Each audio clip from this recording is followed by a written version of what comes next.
Ohio gozaimasu.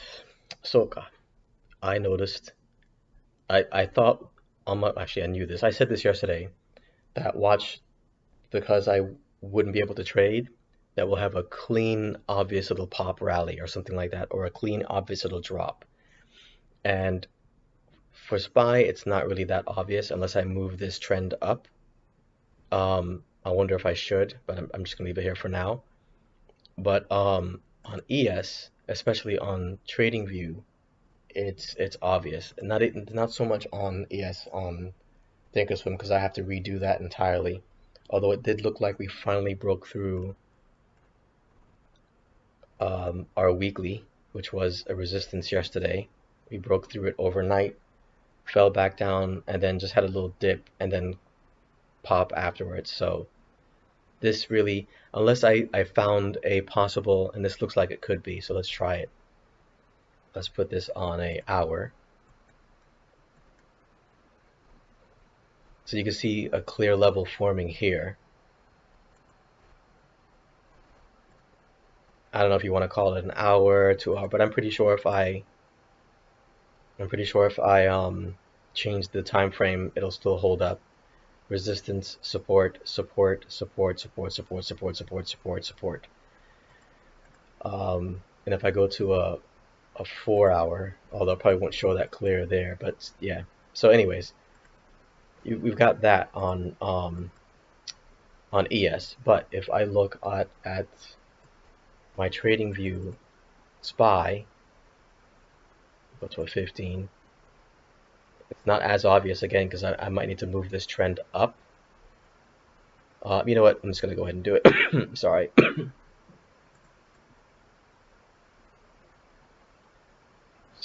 Let them all touch. Okay. So yeah, now of course now it looks obvious, but I'm just adjusting the chart after the fact. But on ES, I adjusted this yesterday after the market closed. I played around with ES a little bit, and yeah, here we go. And I thought this would be resistance, and it was, although I might have to adjust it a little bit. No, I'll leave it where it is. So yeah, this morning we had ourselves a nice little pop. Let me go back to SPY here. As far as when to sell it, though, I don't know. I didn't read any of Adam Mancini's tweets because I was on the road for most of the morning. And when I was at my appointment, I took a moment to read when I had some spare time. I don't know. I just didn't read the tweets because I didn't think they're going to be of any use to me right now. But if we look at SPY again, let's go back there. Obviously, the same support should be on SPY, but it's not as clear as it was in ES. But I'm curious. I bet you Adam Mancini mentioned that support this morning. Let's see. So it looks like this is about the 4413, 4415 area. Let's see what tweets he sent this morning. That was 12 minutes ago. Cyberpunk. I actually finally just downloaded that game since it was on sale. Probably shouldn't have spent money on that. And the reason why I did is because my Russian client texted me saying that she wants to train this week. She wanted to train today, Thursday, and Saturday, and then tweeted freaking an hour later after I got all excited that I'm going to be making like 100 something, almost $200 this week, that she's feeling sick now and she didn't want to train. So yeah, I wasted $20 downloading Cyberpunk. But anyways, let's see what Adam Mancini has to say. I'm just backing up till this morning.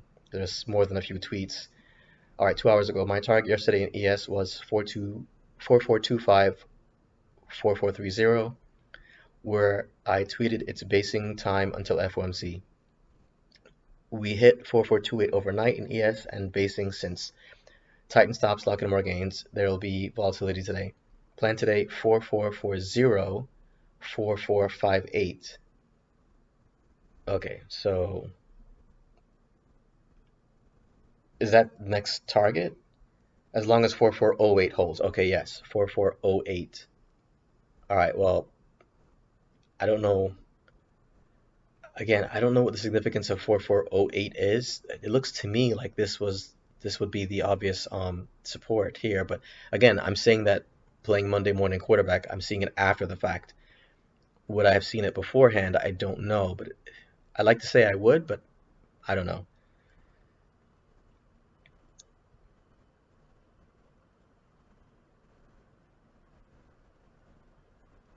And let's see what else he tweeted.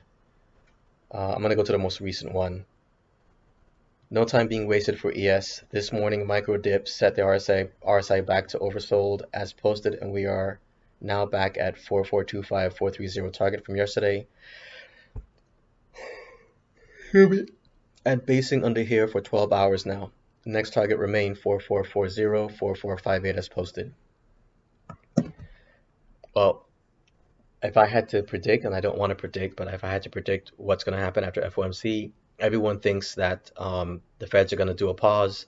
I don't know if that's already basically baked in. I believe the phrase everyone likes to use, baked into the market, and the market might end up pulling back anyways after they say that. Or they might say, actually, the news is good, but we don't want to hold whatever. They'll still raise interest rates. I think either way the market's going to drop, but I don't know. I could be wrong.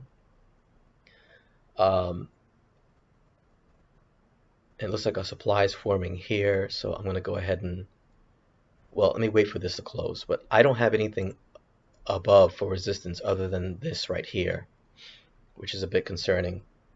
For SPY, I have here 4438, and for ES, okay, I don't really have anything here, but it looks like there should be something here, obviously. So I don't know. I don't want to clutter things up too much, but let's just, for now, I'll clear it up later. See what this might look like. I'll go down a little bit more. Okay. All right, so this looks like a clear trend here of its resistance. What I would love to see is a retest of the resistance here, or maybe even a flush below it, and then we'll recover. But FOMC tends to do a fake and then a double fake and maybe even a triple fake. I don't know. It could suddenly pop and then drop and then pop and then drop, or it could drop then pop then drop then pop. Pop, drop, pop, pop, pop, drop, drop. I don't know. I really don't know what's going to happen. I read Adam Mancini's newsletter, and he says that the best bet is to look for fake breakdowns, but I don't feel confident in being able to identify that. If we take a quick look at VIX, this is another indicator to go long this morning. Is well, this we're close to a resistance here, and it just started pushing down. So just out of curiosity, let's go back to SPY. Let's look at 440 option. Maybe that's something I could afford, but I don't know.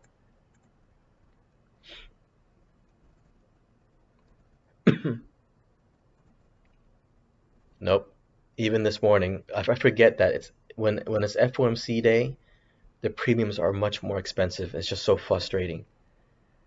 So even odte, well, this is about 3 points out of the money. So hopefully maybe I could afford it. Nope, not even that. This is so annoying. Well, hopefully when I get this new roommate and I get some more income, and if God willing, I can get maybe one or two reliable clients, that should help. I can add money to the account. All right, we're going to go to 442. That I could have maybe afforded. Nope, not even. I just realized my account's 1803. Maybe if I had held my trade longer yesterday and sold at 16 like I had planned, then yes, I would have made 20 bucks and I could have traded this. But unfortunately, I can't. So here's what we're going to do. We're going to go back to 440, and we're just going to hope that by 2 o'clock, maybe by some miracle, this can drop down low enough. You know what? No, that's stupid. That's not realistic. Let's try 441. Maybe by some miracle later on today after 2 o'clock, this might drop low enough that I can get in, and it might turn around on me if I plan it right, plan my entry right, that I can maybe scalp a little bit of money. So, although I probably shouldn't use the phrase scalp, because since I'm using such a small amount of money and I'm having to take strikes so far out, I can't really scalp. I have to actually sit here and wait and hope that the price moves with enough verve, with enough volatility or whatever, that I can make money off of it. But as of right now, and I've noticed this happens a lot. I noticed that before FOMC, price will slowly grind up, and then after FOMC, it'll do its drop. So speaking of which, I'm gonna put my level here. It is possible we might retest this area again. I don't know. Again, it just doesn't look nearly as clear as it did on SPY. So I'm just gonna put it here, I guess, and we'll put an alert at it right at the level. So maybe we'll get a little test below here, and we can get back in. I'm just curious where $17 would fall there. So maybe later on in the day, this will rise up to here. We'll have to see. You know what? I'm just going to keep it there for now. Just going to keep it there. Is it possible? Because what I like to do with FOMC, if I had the funds, is to have both a put and a call purchased at the right times, and then make money on one move, whether it's a fake out or not, and then make money on the other move. The problem is sometimes I can't really monitor both charts, both options at the same time. And I hope none of these people at this appointment make me sick. And what time is this? This landlord sends me a text message at like 4:40 in the afternoon, telling me that someone's going to be here at 12:30. Doesn't ask, just says, this person of this realty is going to be there at 12:30. Thanks. And like his thanks is supposed to just make up for the fact that he doesn't ask if this is a convenient time for me or not. So I responded to him and I said, again, this is not within 24 hours notice. This is when I get lunch break, a lunch break from work. Nevertheless, I will have lunch here, and I would await their arrival. And he's like, thank you, I'll make sure they show up on time. I'm here thinking, that's not the point. The point isn't whether they show up on time or not. The point is you set an appointment for somebody to come by here when you know I work from home, and you set the appointment at my lunchtime. It's just completely disrespectful. And you don't even do it. You don't respect the 24-hour notice, which is by law. By law, you're supposed to give your tenant 24-hour notice before you enter into their property or send someone else to enter their property. This guy's a realtor, so he claims, and he knows this, but he just doesn't care. All right, so on VIX, we are now at another level here. I really would like to see rejection here. Although anybody who's long, I don't want to screw them over. I hope they would have sold by now. We're starting to make a supply again, like I said, on. Oh, it did close. Okay, so I'm going to go ahead and mark this for now.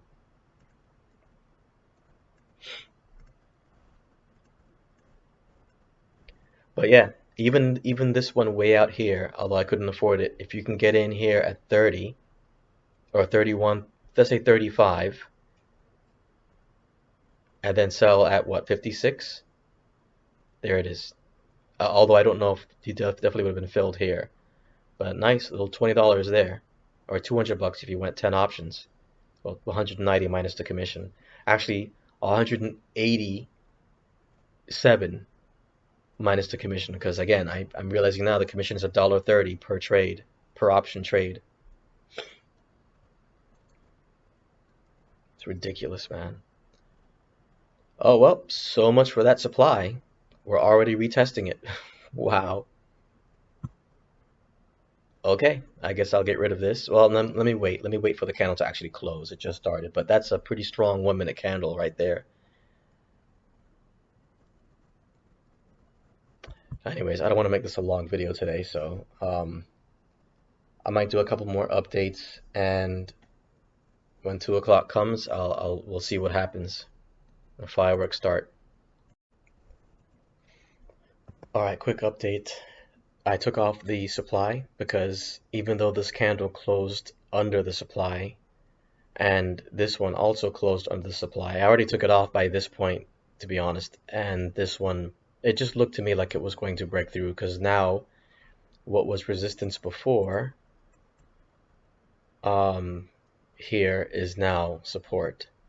So I guess maybe we'll reach, you know what, we might reach this and blast past for all I know. But again, I don't know what's going to happen because usually on days that are non-FOMC, when Adam Mancini says if XY level holds, then we're going to see ZZ level next. I don't know. Um, but with FOMC, we could. There has been times in FOMC though where we will drop to an important level that he mentioned. Like let's say this level here, we may drop right there and then pop up and start to rally, and then we'll reach his next target, and then it might just fall the rest of the day or the following days. So and again, I want to take a look at seasonality again.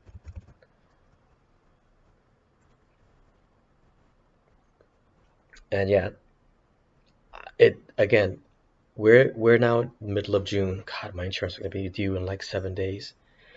Um, I hope that this roommate has money for the rent already prepared, so I can use that to pay the car insurance. But if I'm looking at this correctly, we should be getting a correction towards the last end of the month. That's what it looks like. Um, so, and on VIX, it looked like we were about to close. We again, where that supply was formed is about equivalent or confluent to where this level is I have on VIX.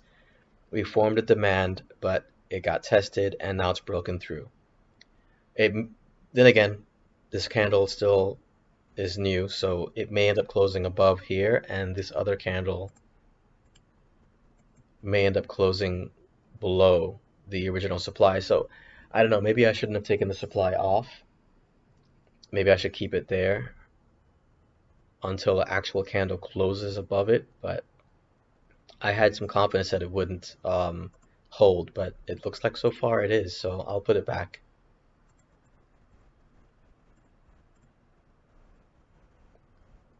But again, what I really would like to see is a retest here to get in long and then to see if we can have a nice pop. But I don't know if that's going to be the case. And there's no guarantee we're going to pop back up to test supply or we're going to pop back up to test the top of resistance.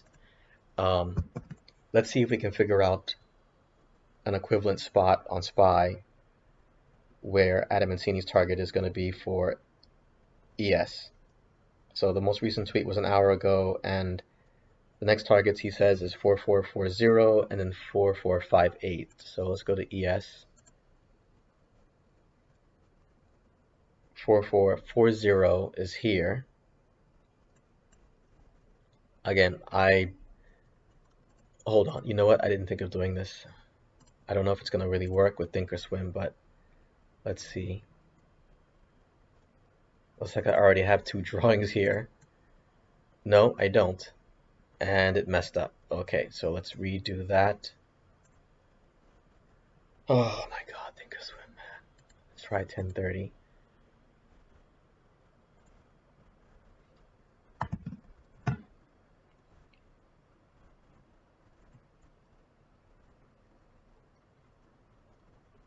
Now the question is, I can't see it that well. Damn it.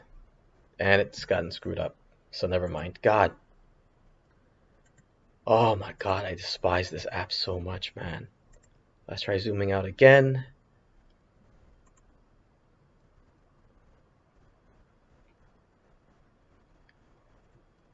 Okay, hold on. Remove. Stupid program. It's saying that there's two, and when I ask to duplicate one of them and move, or it's saying that there's two trends in the same spot, so when I click on it and move, somehow I'm moving both trends. Nothing's there. So if there really is two and I move one, I don't know. I don't know. Let me see. This spot might be it. I don't know. It doesn't look right, but we'll see. Let's try and zoom in. Okay. 4445, and then next one was 4458. Now that I don't have anything.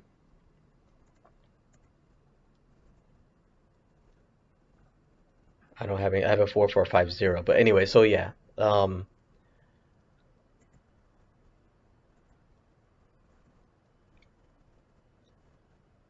So this is, I think this was the December and February highs. So maybe we'll go to 4440. I don't know. Anyways, I still have 4441 plugged in here. I don't know if it's going to drop down low enough so I can get in. I had my 17 to buy in, but I decided to wait just to see if maybe by the time 2 o'clock comes around and it starts to chop, or if we do dip down, it may not be 17. It may be like 10 or something. I don't know. So I'm going to wait till that time and then plug it in and see what I would get. But again, ideally, I would love to see a retest, but it may not happen.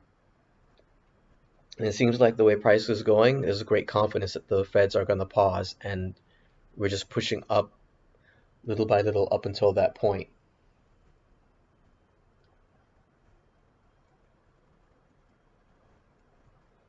Hold on, I have my put this back on SPY. I just realized I was looking at ES in both my trading view on my computer and on my iPad, and I want to look at ES on the iPad and SPY here. Since this, well, you can't see this, but this, on my other screen, my trading view for SPY chart is covering up my normal 30-minute SPY chart because I have it split into 3 charts. Although I've been wondering about splitting it into 4 charts.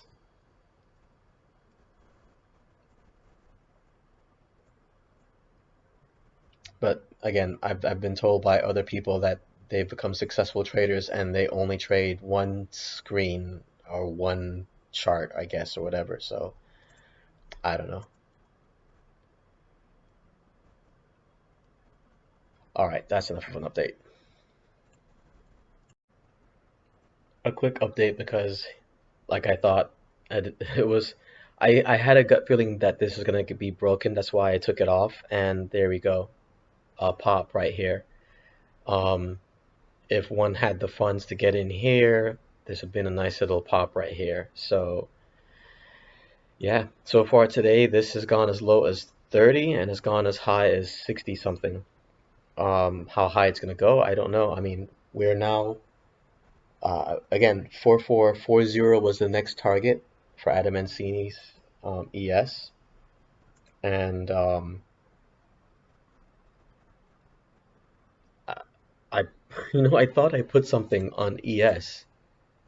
No, that's right. I couldn't find anything for 4440, but for TradingView, I've got nothing.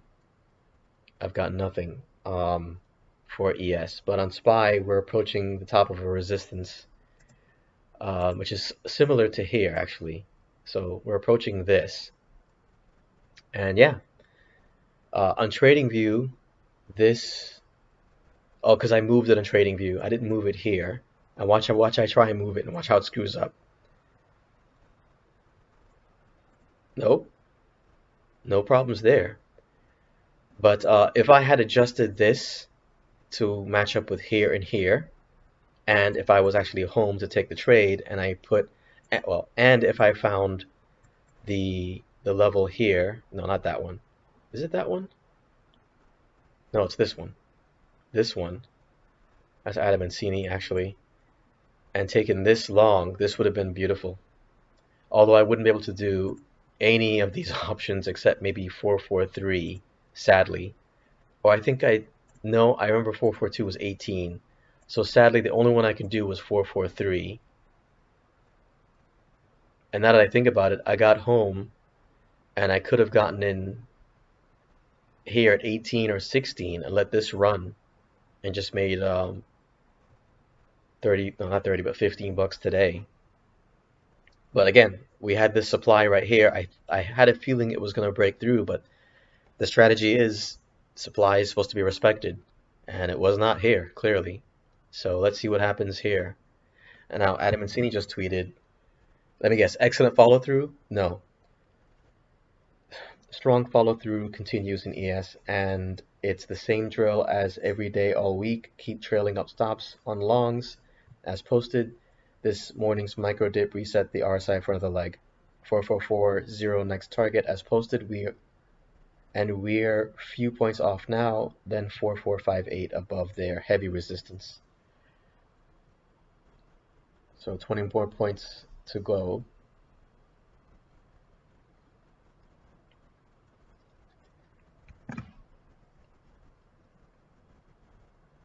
All right, I'm gonna try and make. I'm a bit concerned. There's like no work, and that worries me because it makes you feel like you're not worth anything. You're not useful.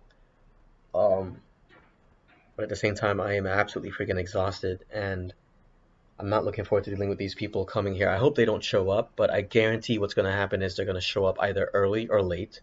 But either way, 12:30 is just an unreasonable time. Um, maybe it's their lunch, but I highly doubt it. Um,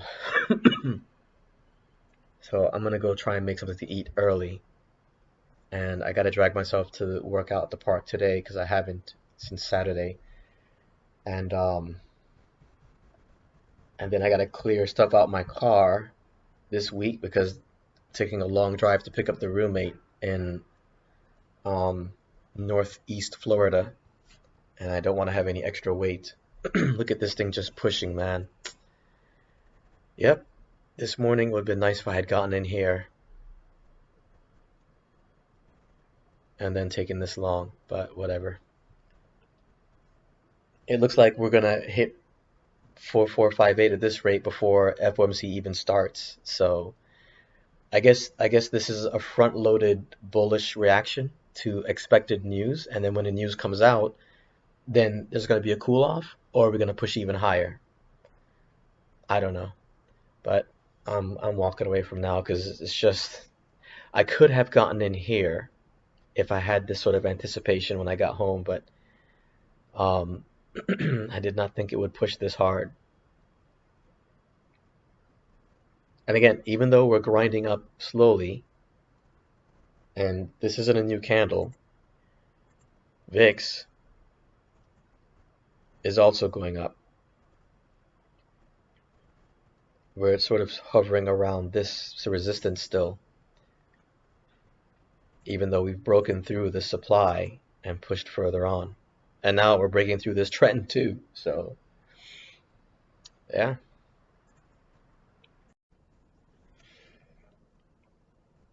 Okay, on VIX, we did finally break below this level.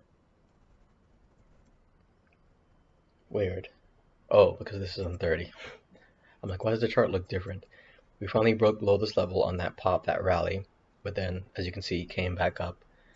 Um, and I figured out why it's quiet. I forget that there's a big meeting with some clients today, so that's probably why it's quiet right now. We peaked above this trend, formed a supply, retested, and we're falling now, but chances are previous resistance is going to be now support. I don't know for sure, but um,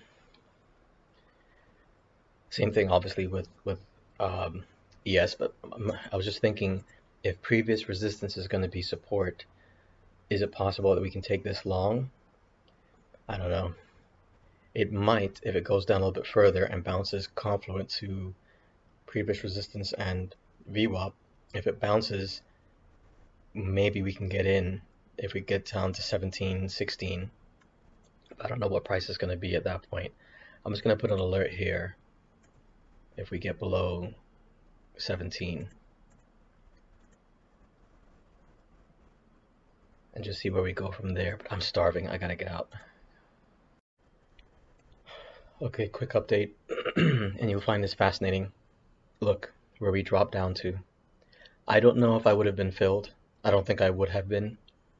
Yeah, I highly doubt I would have been filled, but it's just hilarious. We dropped down to here and then bounced, which is equivalent to, sort of equivalent to the weekly. So this resistance never served as support. We flushed below the weekly, so, fake breakdown, whatever you want to call it. And interestingly, where we are now, and also let me just show VIX before I go to the VIX. Let me show ES before I go to VIX because I want to talk about VIX. Um, I still wonder if there's a, anyways, whatever. There is probably, because I checked Adam Mancini's chart and he has these lines, but they're different. They're at a different angle. And it looks like they're a more aggressive angle on what I have on SPY. But anyways, so we're bouncing at this weekly, and on SPY, we're bouncing at this weekly. They're not exactly the same, but on VIX, we've reached the bottom of the megaphone, the first level of the megaphone, or it just could be coincidence, I don't know. But VIX has made a new low and is pushing down even further. Um, so yeah, this would have been a nice little. Wouldn't have made much money though. Even if I got in at 17, I'll only be like $4 up, less than $4 with the commission. But who knows? This might turn around. So we technically bounced at 4424-ish. Adam Mancini tweeted a moment ago, but just to summarize it, we reached his target of his next. Remember, his second target was 44. Let me just put the ES on.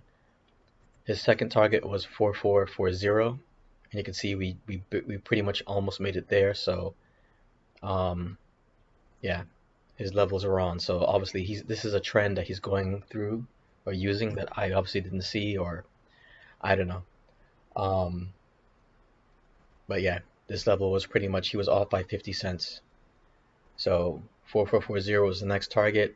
It's cooling off now, and it's probably going to charge up before or after FOMC and hit 4458, which is the next target up, which maybe is about, nope, it's even further than this. So yeah, this would have been a good time to get in if I could have, and hold and wait and see. For example, if I was doing that strategy where I was taking both a put and a call, this, well, first of all, getting in early in the morning would have been better. But if you couldn't, here would be a good spot right here. Of course, you would ideally we wouldn't want to be taking a call option so far out of the money, but and we probably wouldn't want to be doing odte either. But anyways, this is if I had to work with what I had and it had to be odte, I might try a closer strike. But let's say I decided to do this one for whatever reason, I get a couple options long right here at 17, 18, and then when it gets up, put a buy-in like around 4440 or maybe even 4455 for a couple puts, and see if we can spike up there and then see what happens if we can sell back down.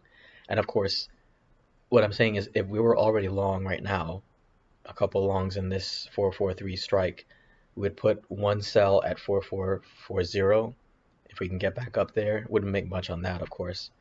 Another sell at 4455, something like that, to make money if we do pop up again.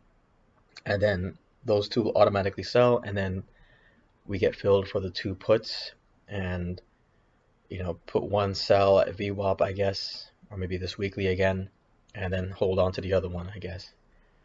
But yeah, VIX is still pushing lower, so we're breaking through that megaphone now, and this next level is up next. This next level is up next. You know what I mean? So yeah, and if we start to push and we start to rally, we've got all of this room to grow. So yeah, man, I'm wondering if I should have put a buy in at 17, but the way I see it, the fact that we didn't even this alert didn't even go off, I highly doubt I would have been filled. Would have just gone down and left me.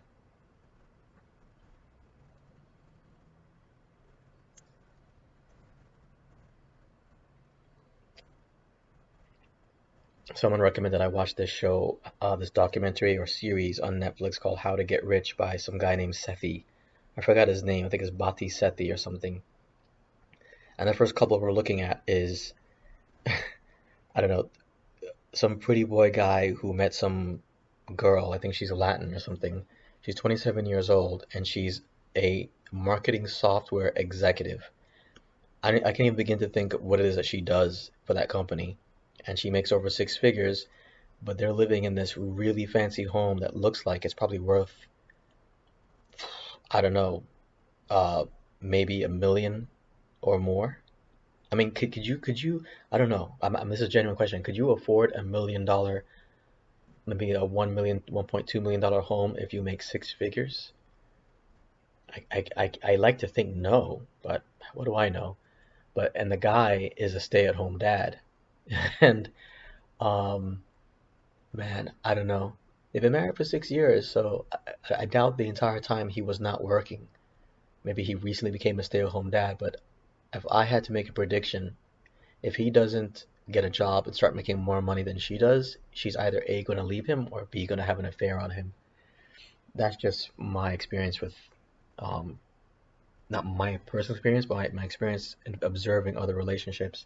Oh, speaking of which, you know what? I'm gonna bring this. I'll come back to this show later. I don't feel like watching it because I actually fast forwarded that couple thing because the person who recommended it told me that this guy gives like some ingenious ways of how to save money and make money, da da da da. But so far, nothing he said is unoriginal or spectacular. But I wanted to show this. All right, remember I said this guy. If you live in modern. Hold on. It's a choice. Good Lord. Okay, here we go. Nope, that didn't work either. Play. No, good. Sorry, I'm sorry. I'm sorry. I'm so airheaded. I'm trying to play. I'm trying to hit. Pretty is a choice for every single person.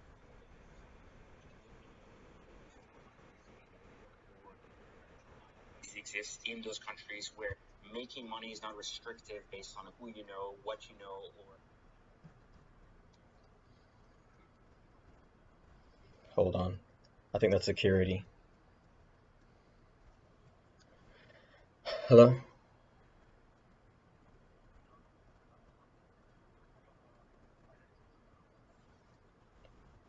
Yeah, it's not my choice. The landlord wants to show the unit, so you got to set him up.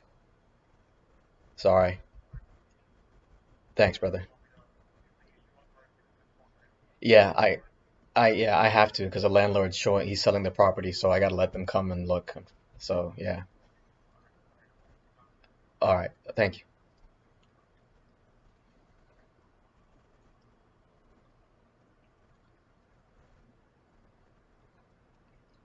Let's try this again. They're gonna be here soon, but oh my God, I hate Apple. Let's try this again, but I have to rewind it and maybe turn up the volume.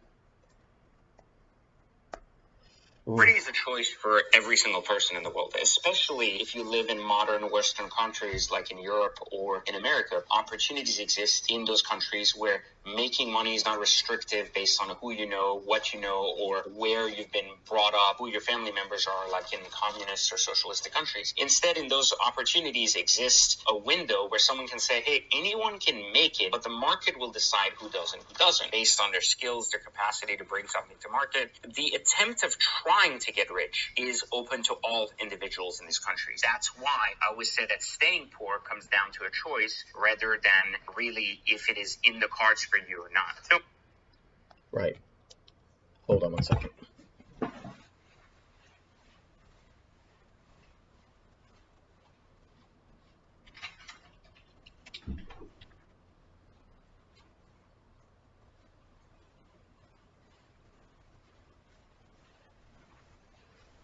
I'm just leaving the door open for these people because I don't want to feel like getting up and opening it. But anyways, poverty is a choice. So if you are not wealthy or well off or even out, first of all, let's establish what poverty is. If I recall, poverty is making like around 24, 25,000 or less, 27,000 or less. But I really think poverty is anything like 30,000 or below living in America, especially depending on where you live. So $30,000 in Kentucky might not be the same as $30,000 living in Miami Beach. So when I was working at Whole Foods, even though I was working full-time hours, I said it before, there's nowhere I could have afforded to live for rent working there, unless I put almost my entire paycheck into rent alone. Now there are people who work at home, like that terrible manager I had. She lives on the beach, but she has no car. I highly doubt she has a very large savings, and she's working full time, no doubt gets a bunch of benefits. But the notion that if you're poor, it's your choice is offensive to me. Hold on one second.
It's a pet peeve of mine when you go into someone's home and you move stuff around, turn on lights and things like that, but don't have the courtesy to turn it off. It really bothers me. This guy opened up my blinds and showed them the view, but didn't bother to close my blinds back properly. But this is typical Miami. They're very inconsiderate and disrespectful.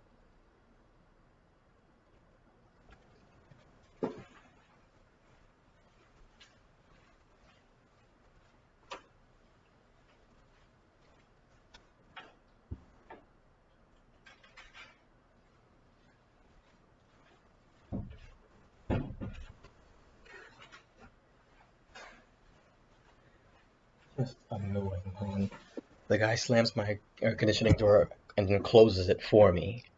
I leave my air conditioning door open because it's not designed the way it's just a sealed door. And what happens is the air conditioning has to work harder to suck air in. The door is supposed to have a vent, and it doesn't have one because the landlord does everything cheap and half-assed and the way it shouldn't be done. So I leave my door open in case the AC comes on so there's air can flow through it. Normally I leave it wide open, but I closed it for them so it wouldn't be in the way. But he decides to open it and take it upon himself to slam it closed and then lock it, turn on all my lights and then leave it on, open my curtains and doesn't put them back. And what blows my mind is these look like kids. They look like this real estate guy looked like he was no older than like 23, 24 years old.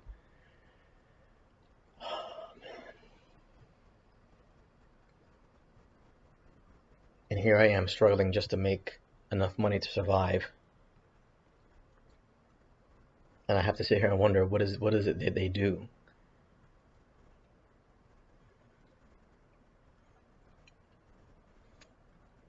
Anyways, so like I was saying, if you listen to what this guy said, he said basically that being poor is a choice. Everyone has the opportunity to be rich. The market decides who can be rich.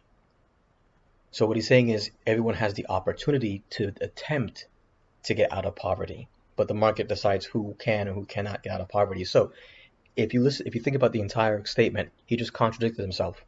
It's like me as a trainer saying everyone can be a fitness model and make money being a fitness model. Everyone has that opportunity. That alone sounds kind of asinine, right? That doesn't sound realistic. It sounds a bit delusional. But if I go beyond that and then say everyone has the opportunity to be a fitness model, but biology will determine who can or cannot be a fitness model, right? So if this is true, then if you are someone who has, you know what, I'm not going to take the extreme example of someone who has a disease or hormonal issues or whatever, but if you can be healthy, fit, And you can go and hit the gym and work out hard all the time. It doesn't mean you're going to become a successful fitness model and get on the magazines. In fact, I would wager most people who, men at the very least, who are on these fitness magazines, who are fit and in shape, are probably on something. Otherwise, they're a genetic anomaly. The average person, no matter how hard they work, how hard they push, how hard they hit the gym, how hard they diet, is not going to look like a lot of these fitness models. Not some, a lot of them, or these fitness influencers you see on Instagram, most of which are on gear. All right.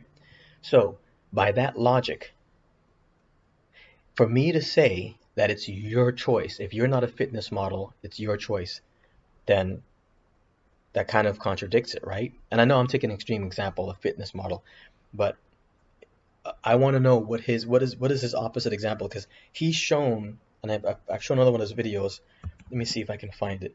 This guy has shown clear animosity for, good Lord, this just gorgeous, absolutely gorgeous. My obsession for Asian women, it cannot be understated. Um,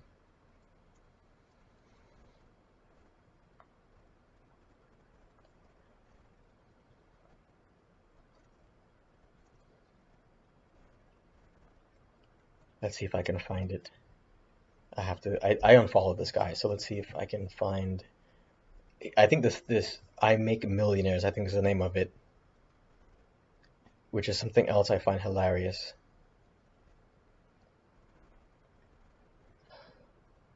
All right, let me just look at the video and see what. I Create Millionaires. Okay, that's it. I Create Millionaires.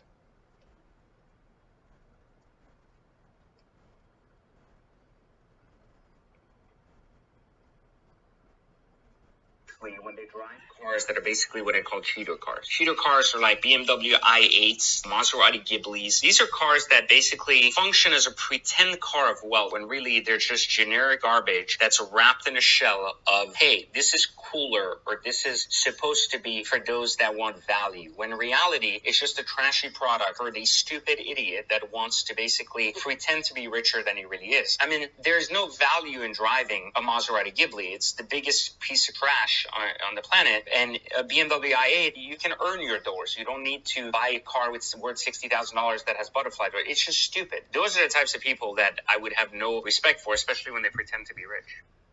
Right. So if you drive these cars, he doesn't respect you. Why? Why? Why does what a person drive offend you in any way? Why do you care? And it's because I think I've shown his video before. This guy, his entire identity is wealth and status. Even though he supposedly came from rags to riches, his identity is status. And if you are not as rich as him, he'll look down on you. And to be honest, that is the mentality of most of South Florida, or Florida in general. I guess maybe other places, but I think it's especially in Miami. And he lives in Broward County, but just north of Miami. But this is the mentality. Um, they convince themselves that they're self-righteous and they're helping other people, but I really wonder if he actually has turned anyone into a millionaire. I mean, I'm sure he has some close family or friends or acquaintances that, maybe he loaned them some money or connected them. But you know how they have game shows where you take people who are overweight and you're supposed to get them in shape or whatever. First of all, those shows are mainly for entertainment. I don't even know if they're ever really successful in turning them into people who are actually in shape, because it's such a long process that I don't think anyone's going to want to watch episodes of someone's transition. Everyone wants to see instant results. Everyone wants to feel instant results, so whatever. But my point is, I wouldn't mind taking a game show and creating this game show, but it'll never happen because this is kind of ruthless, and I am kind of ruthless. Creating a game show where I take people like him who think that anyone who isn't rich is not rich because they choose not to be rich, whatever, and think that it's easy to be rich or whatever. All you gotta do is just work hard, whatever. Take them and I'll make them a bet. I will take their wealth. Of course, I have to be filthy rich to do this, but again, I will take their wealth and I will double it, or I'll bet them, hey, I bet you $50 million that this will happen, and if you fail, you'll have to lose half your fortune or most of your fortune, something like that. So just some enough to really make them have to think. But first of all, most of them, if that was the case, would say no to this bet. But here's the bet. I have to just go out and pick any random person out in the street, someone who's living in shelters, someone who's struggling to survive, um, and it's this person's job to guide this person in poverty into wealth, not just out of poverty, not just get them a job where they're making 40,000 whatever, out of poverty and into at least upper middle class level, so making six figures, whatever, whatever. And I'll give them 3 years to do it, 4 years to do it. But you can't a use your connections, your contacts. You can't loan them any money. You can't use any of your references or referrals or friends or whatever. In fact, the only thing you can do is give this person goals and tell them, motivate them or whatever. You can't really give them the secrets. So how do I put this? There was a video from a YouTube channel called Legion of Men, which used to be called Tribe of Men, but they got sued and they had to change their name.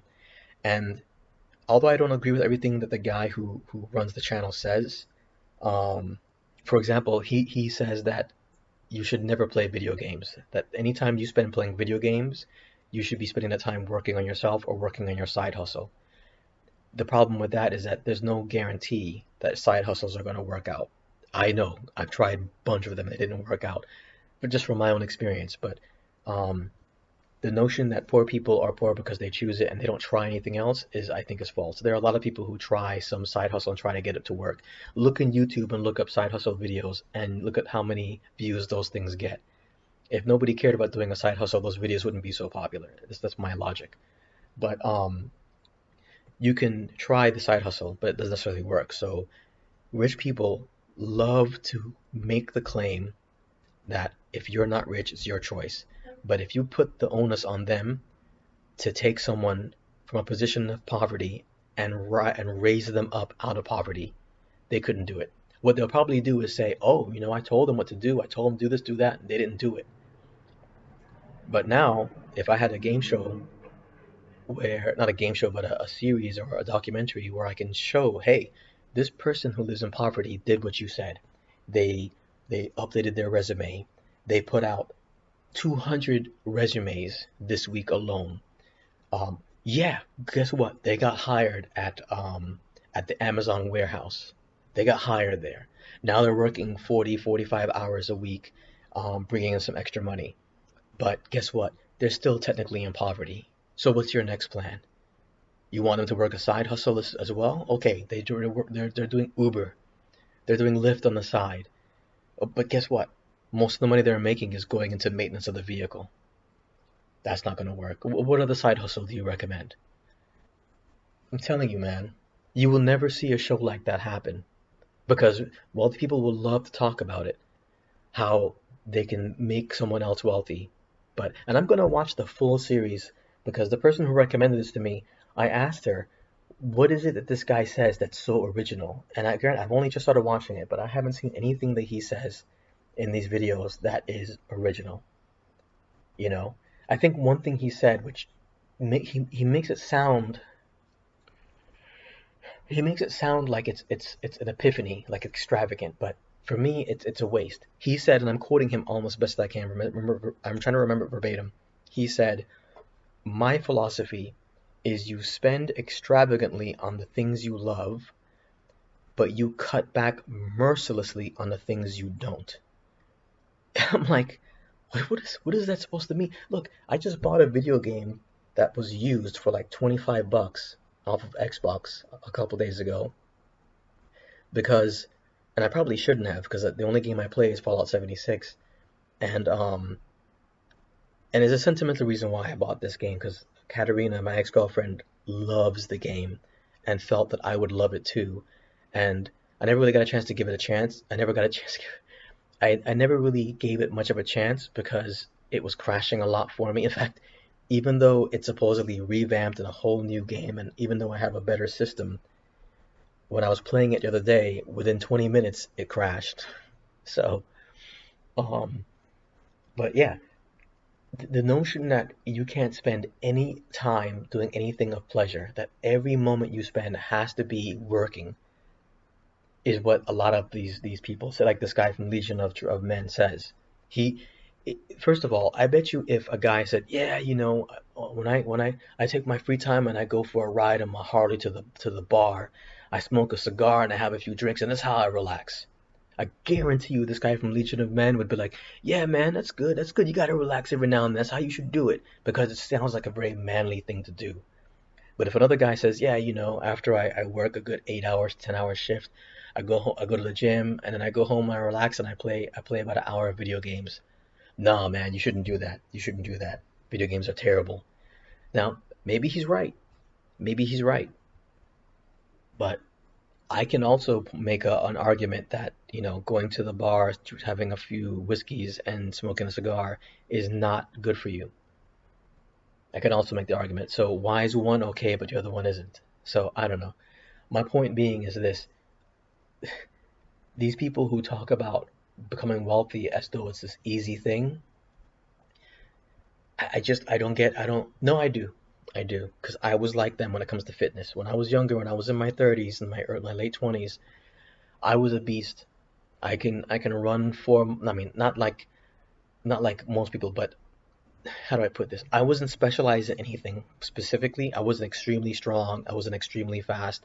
I couldn't run a marathon. But what I could do is most things well. I was faster than the average person, not the fastest. Stronger than the average person, not the strongest. I can run longer than the average person, but not as long as some elite people. So I was specialized in a bunch of different things. And but my body was pretty good at how much I can push it, and I would recover quickly. I think I mentioned before that my heart rate can go as high as 230 when I was in my late 20s, early 30s, which is unusually high. And I got the heart monitor and a polar from the store. I was there again to get some something. And they asked me how the watch was doing, and I told them, oh, it's really weird. Sometimes I run and it goes as high as 230. And they stared at me and they were shocked. They go, no, no, no, no, I'm sorry, that watch is broken. Bring it back. We'll give you another one and we'll help you set it up. Brought the watch back. They gave me another one. This was a newer, better brand. I just had to pay the difference. And I think they even gave me a discount as an apology because they were certain the watch was broken. And they helped me set this watch up.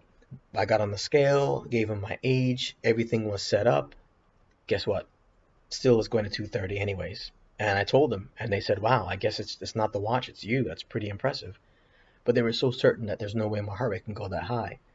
But my point is that when I was young, and when I was training other people, and I wasn't a personal trainer per se, but like I had a friend that wanted to get into police academy, and she wanted to train with me and go jogging, and we weren't running, and she was already out of breath, like after just like a quarter of a mile, and I felt bad. I looked at her, I'm like, "What is this? What are you doing?" And I thought that she just wasn't pushing herself, that she just wasn't making an effort, because to me, I wasn't even warmed up yet. I was ready to go, but she was struggling.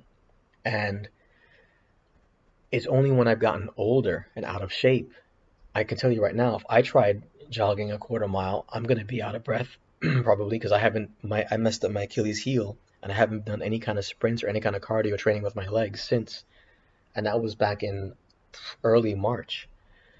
So I the only way to sympathize with someone's situation is to suffer alongside them or to suffer with them or to have suffered the same is what I'm trying to say. So, but that's why I don't understand. This guy claims he came from rags to riches. So I don't know why he has this animosity for people who are not wealthy. Even though, and that's the thing too, some of these people send out books and talk about how they want to help and give back to the community or give back to the world or help people who are not as fortunate as them. But then at the same time, they speak his animosity isn't just for people, because he said I don't like fake rich people. I can understand that. There's plenty of those in Miami. I can understand that. But what if the person is actually rich and they just wanted to buy a BMW i8? are you gonna not respect them anyways? I have no idea what a Maserati Ghibli is, but is it really the biggest piece of trash on the planet? I don't know. So I don't know. I just wanted to vent about that. The way this guy behaves is just something else. Um, and I'm also still upset. No, it's weird. I'm still pissed that this kid, this real estate agent, just comes into my home like it's like he has every right to be here, and just turns on all my lights, walks around, takes his time doing what he wants to do, opens my curtain like all the way, and then leaves it open, and then just leaves, and doesn't have even the modicum of courtesy to turn off any of the lights or put my curtains back. But he felt it necessary to close my AC door, like slam it closed, and then turn the lock. It's just wow. And I was gonna say, do me a favor before you leave, turn off all my lights. But he actually saw me. I got up and I adjusted the curtain after he just moved it open and whatever. And he said thank you before he left, but to me it was just a matter. To me it was disingenuous. It was just him saying yeah, yeah, thanks, and walked out. But and I got more people coming later on at 4, and I'm just irritated by that. One, to be honest, if I had the money, if I could buy a condo cash 300,000, I absolutely would not buy this place for 270. That is just disgustingly overpriced. This place I told you before is really not worth more than about 200,000, relatively speaking. But I guess real estate's been booming here anyways, despite high interest rates and despite the market. I don't know what these people do for a living, but they're making good money apparently. So I don't know. I didn't look at the female that was here, but she looked young too. So yeah, man, I don't know. I don't know what a lot of these guys out there are doing for a living. I don't know how some people can afford to pay these OnlyFans girls the money, the OF girls, the money they pay them. Um, it's just crazy.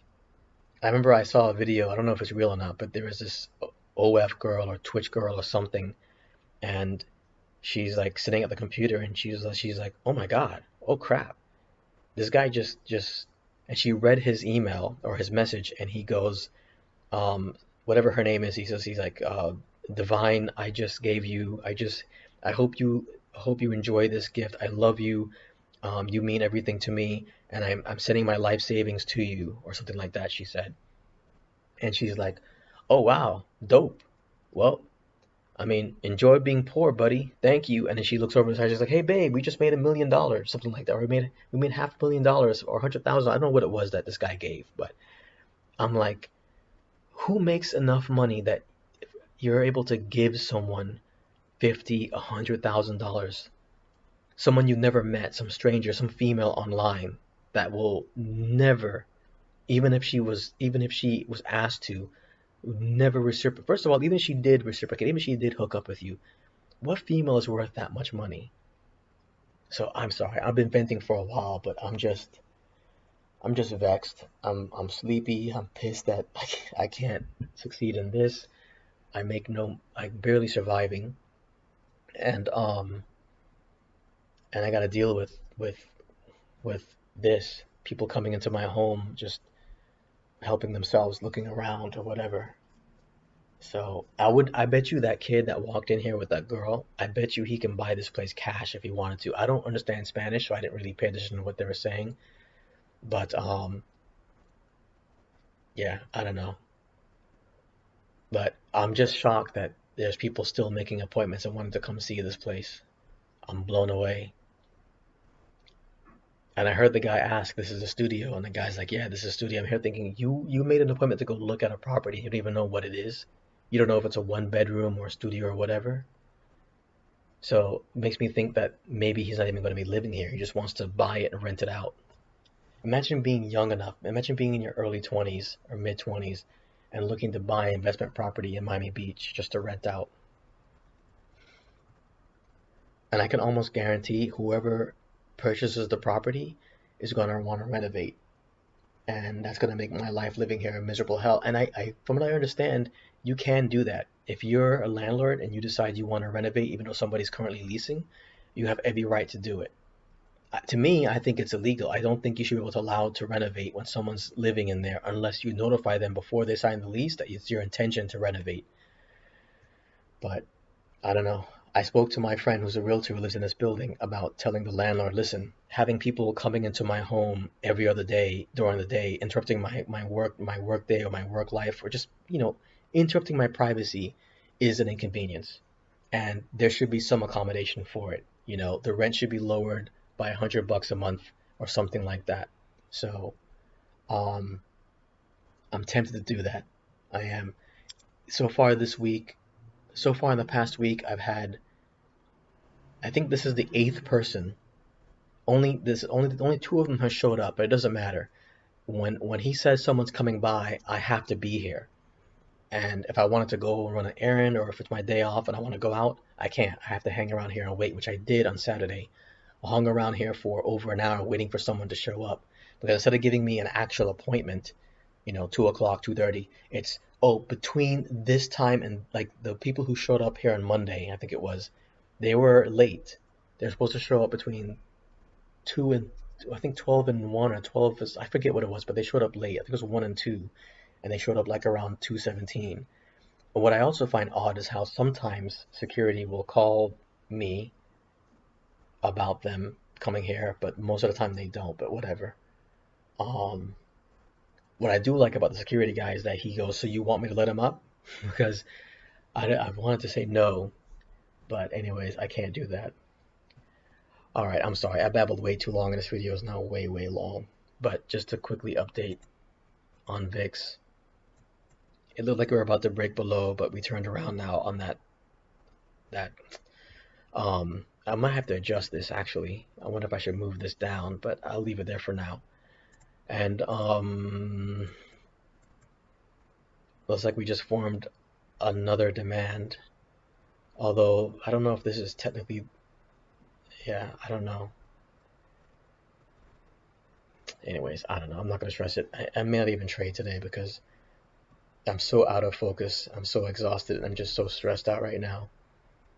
So it might not be wise to trade in such a volatile, crazy day. This is one of the hardest days to trade. But if you have your wits about you and you're quickly adaptable, you can make money. So I'll be back around, it's 1 o'clock now. I'll be back at 2 o'clock. Unless something major happens, I'll be back right before FOMC meeting. Even though the speech that Powell's going to give is going to be at 2:30, so the volatility might last up until 3 o'clock before we finally choose a direction and go. So, yeah. Hey, hey, hey! There it is. It's back down again. It's back down again. I know I was going to wait till 2 o'clock, but I'm curious. I'm curious how further down this is going to go. Why is it looking like this? My God, dude. Okay.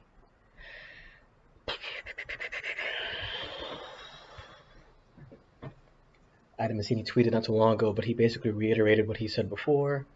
4458 is up next. I don't know what that's going to be on SPY, but I think that should be at least 440.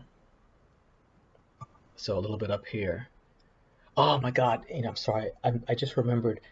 I mentioned Legion of Men in a video, and I didn't even say what the video was in my last video. I just went off about ranting about video games, and then this guy coming here. There was this video, and I like that Legion of Men did this, where this guy claimed he's a millionaire, he's like a multi-millionaire or whatever, and he wanted to basically put himself back to rock bottom with no money at all, and to build up his wealth from scratch again. He wanted to prove that it can be done. It was the most ridiculous video. I wish I can find it, but the guy basically was living on the streets, but there was a cameraman there. So, I mean, that's kind of weird, right? You First of all, he's not gonna get mugged or have anything bad happen to him, chances are, because he's got a cameraman watching him. Now, is he really gonna sleep out there? I don't know. And he put out an ad to find some place to live. He ended up finding a place to live in this guy's trailer home, and I don't remember if he was paying the guy or not. He showed a video where there was a roach on the floor or on his bed or something, and for that reason, he couldn't live there anymore. He had to find someplace else. And basically, what he was doing to make money, which this I found it profound, he would go on Craigslist or something similar, find like bicycles or chairs or something that's being given away or being sold really, really cheap. He'll go and buy it with what money I don't know because the guy didn't have money, so I don't understand. And then he'll fix it up and then sell it. And he did this with a couch or something. And with the money he made there, he was able to get himself a hotel or something like that, so he can sleep somewhere clean for the day, or for like a week. Then he put out another ad to find some place to live, and somehow this seems really unrealistic, but someone who owns a home rented out a room to him, and the room was rented out for like a ridiculously low amount. And they blurred the face of the person he was staying with in the trailer park. They blurred the face of the person staying in the home. But somehow in this video, in about a year's time or less than that, this guy went from supposedly being poor with nothing at all to making more than six figures. And he got an office, he got a team together, and yeah, the entire video seemed highly unrealistic. And the comment section, because Legion of Men, the host of Legion of Men, looked at the comment section and agreed with what people were saying, that this just doesn't seem legit. It just doesn't seem logical. Someone just happened to let you stay with them free or let you stay with them for a low, low amount. I think someone loaned this guy money too. He got money from somewhere so that he can do some of the things that he did. And I'm just like, yeah, none of this is real. None of this is real. So again, I'm I love how wealthy people love to judge people for being poor, but somehow you never see any shows. If there exists, please let me know. Are there shows where a wealthy person guides someone in poverty to being wealthy? I don't know. I mean, the most realistic outlook, I guess, is if someone who's really good at trading gets with me and helps me understand this better, and then I start improving. But let's be realistic. Even if I can somehow manage to turn this $16 account to a $100 account by the end of this month, and then maybe turn that $100 account to a $500 account by the end of next month, and then maybe by the end of the year, I change this into a $1,000 account. By the time this account gets to a level where I can be making enough money to sort of sideways live off of making money trading, I would assume my account would need to be like around $5,000, $10,000, one. And number two, my win rate needs to be at least 70, 80%. And I need to be bringing home at the very least, $1,000 a month trading. At the very least, if I can bring that home, when I draw down my account, I can draw down about $1,000 every month, right? Then at the same time, I can do a side hustle, a job on the side, and bring home another, say, maybe 2 or 3 thousand, hopefully. I don't know. I really don't know how long this paralegal thing can last because my brother and sister own the company and they're doing fairly well, but I'm useless to them. I don't know anything about legal stuff, so I'm doing my best, but you know, it might be better for them to hire an actual paralegal, which I don't know how much that would cost compared to what I'm getting paid, but I don't know. So later on this year, when the positions open for these two different police agencies, two of my friends both have connections. They're gonna try and get me back into that, but I gotta start from scratch. I'm almost 50 years old, and for me to do the academy again and do all this stuff again is not gonna be easy. I'll push myself to the ground if need be, you know. But yeah, man, I don't know. I don't know, man.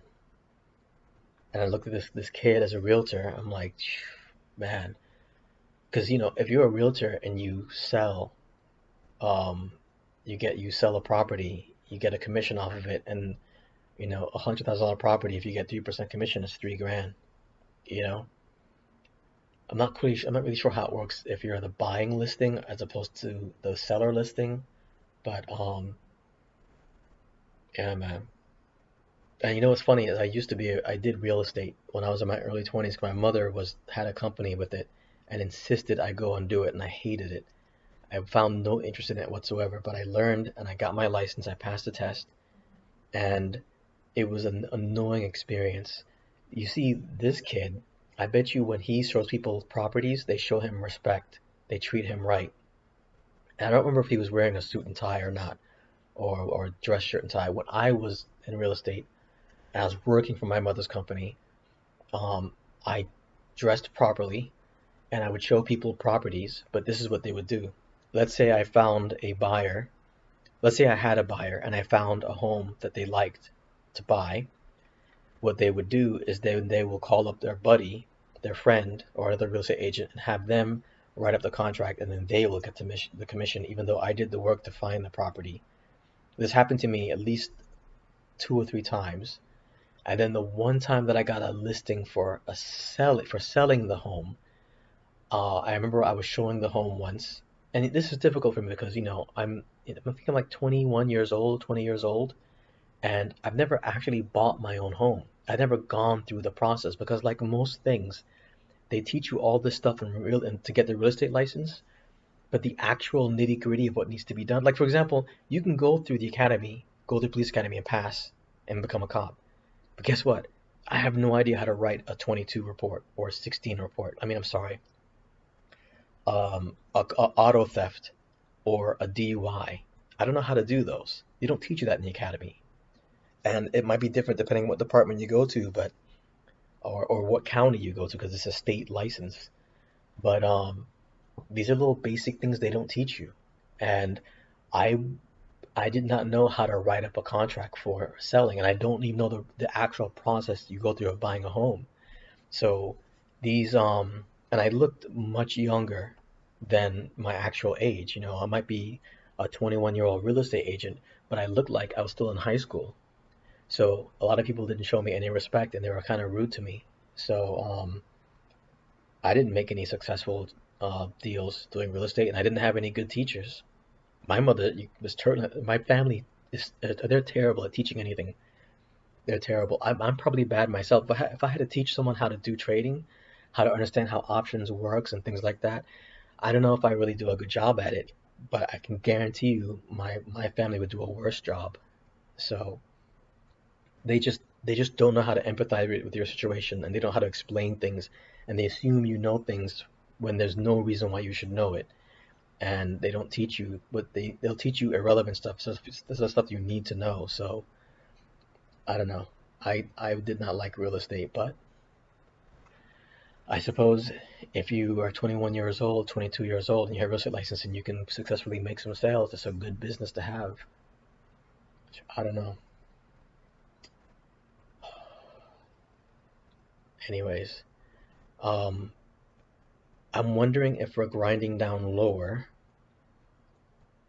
either because we reached our peak and that's it, this is it, market's going to start selling, regardless of what FOMC says, or maybe we'll pop up again and then come back down. I don't know. I shouldn't speculate. I should just trade based on where we are. If we're close to a support, take it long. If we're at resistance, maybe I'll take it short and see from there. And I rewatched the video I made um, when I went to go close the door because I wanted to see how loud this guy slammed it, and but unfortunately I was blocking the view of him slamming it, and I saw the bulge on my stomach when I came back, and I tell you, this is the bulge. This is a lipoma that occurred because when I wear my gun belt and have my bulletproof vest on, whenever I bend forward for anything to turn the radar on or off, to reach for the laptop, to reach for the radio, anytime I'll bend forward, the if this is my belt and this is my stomach and this is the bulletproof vest covering my stomach, it would pinch the skin, pinch the flesh. And I guess over many years of this happening, I mean, they didn't replace my first vest for the first, I would say, 6 years. Um, and it needed replacement bad, but this department was they're a bunch of assholes. So anyways, after a while, I guess as a defensive mechanism, it created that lipoma, that fatty tumor, and it just kept growing and growing and growing. And once it starts growing, it's got this. I remember I had a client briefly when I was interning, and he's a really nice guy, doctor, and he asked me if he can press on it, and he pushed on it, and I felt pain, and actually most of them hurt. And he said what's happening is that not only does it have blood vessels, but it has nerve cells innervating it, or nerves in it, so it has to be removed. Look at that dump. Wow. Okay, hold on, hold on. Let's see if we can choose a 442. Was that the one I was using before? Yeah, that's the one I was using before. Damn it. I know it's going to be risky, but let's see if we can get in at 14. And let's see if this thing, I might just burn myself. Let's see if it turns around and goes back up. Probably won't. Probably going to get burned.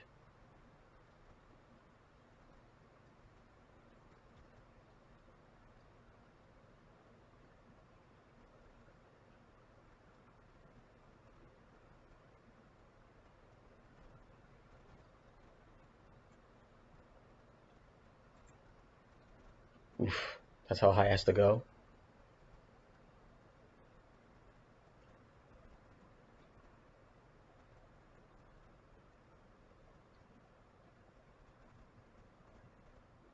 Oh, this is not looking good.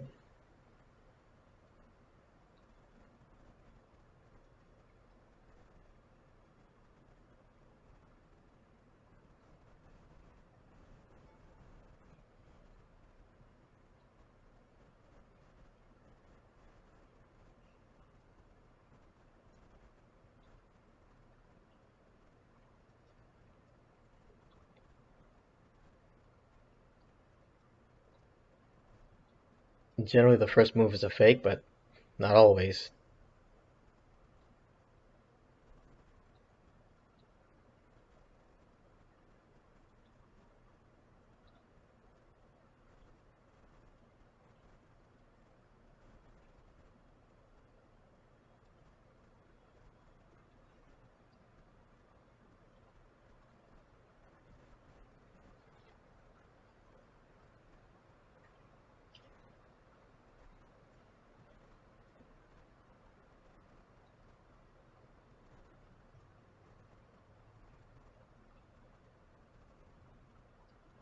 I wonder if I should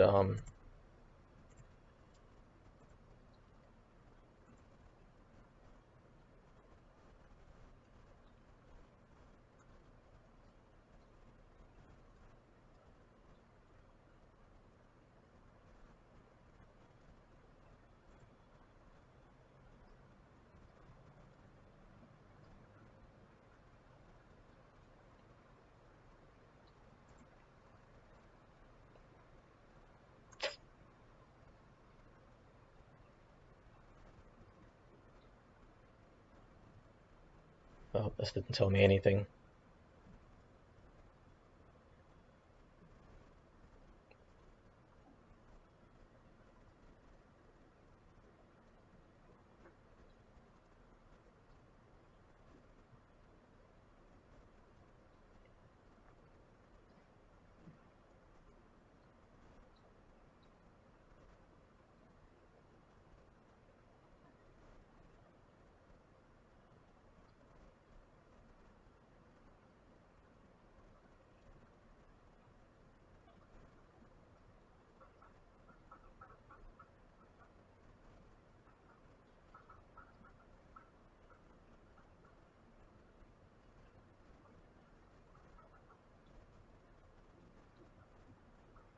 Mm, not good.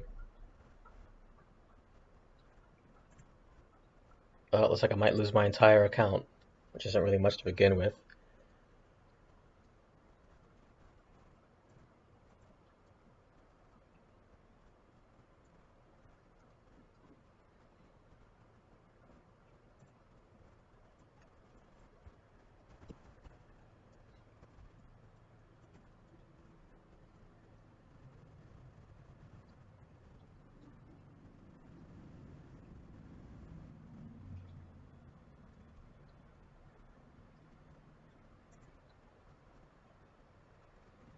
Yeah, he doesn't speak until 2:30, but they're supposed to release the information now.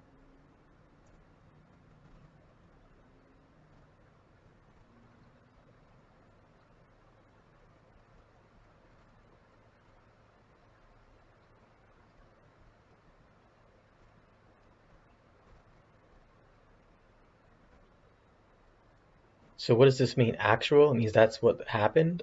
Or,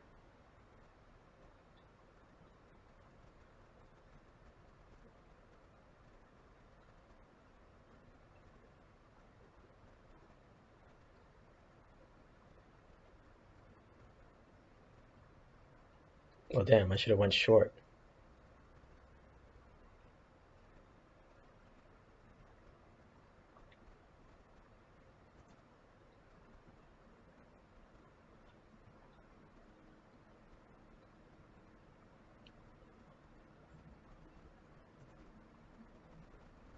3 hours. Well, that's news.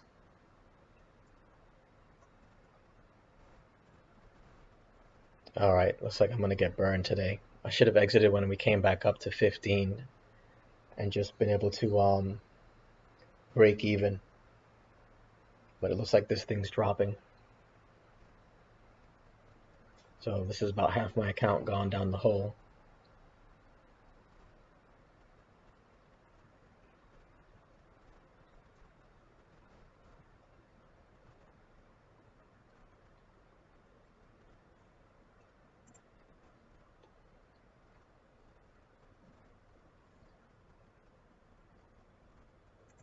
I just wish this thing was more simplified, more straightforward, but I guess that's asking too much. And I would like to not see this anymore. But it doesn't matter. This might not even be the why it's falling anyways. This is just the inevitable result.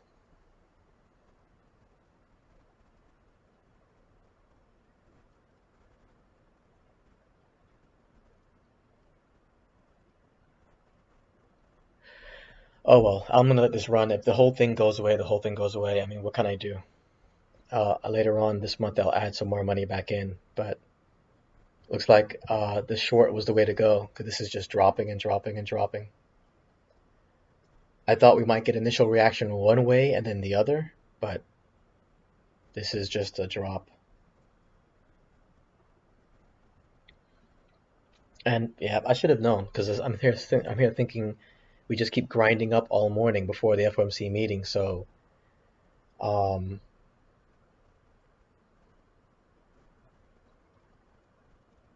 the cool off was expected. I had hoped a bounce here. Nope. I hoped a bounce here. Nope. I had hoped a bounce here. Nope. Nope. And that's it. I've made up the first. This is Adam Mancini.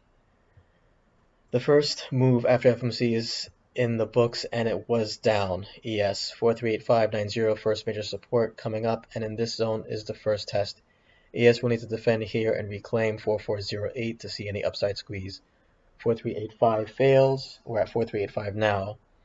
We start the sell to 4367, which is first support down. So this is $10 down. This is pretty much my entire account gone. I'm an idiot. I told myself I wouldn't trade at all today because it's just too unpredictable. And there it is. There it is. I should have just went short.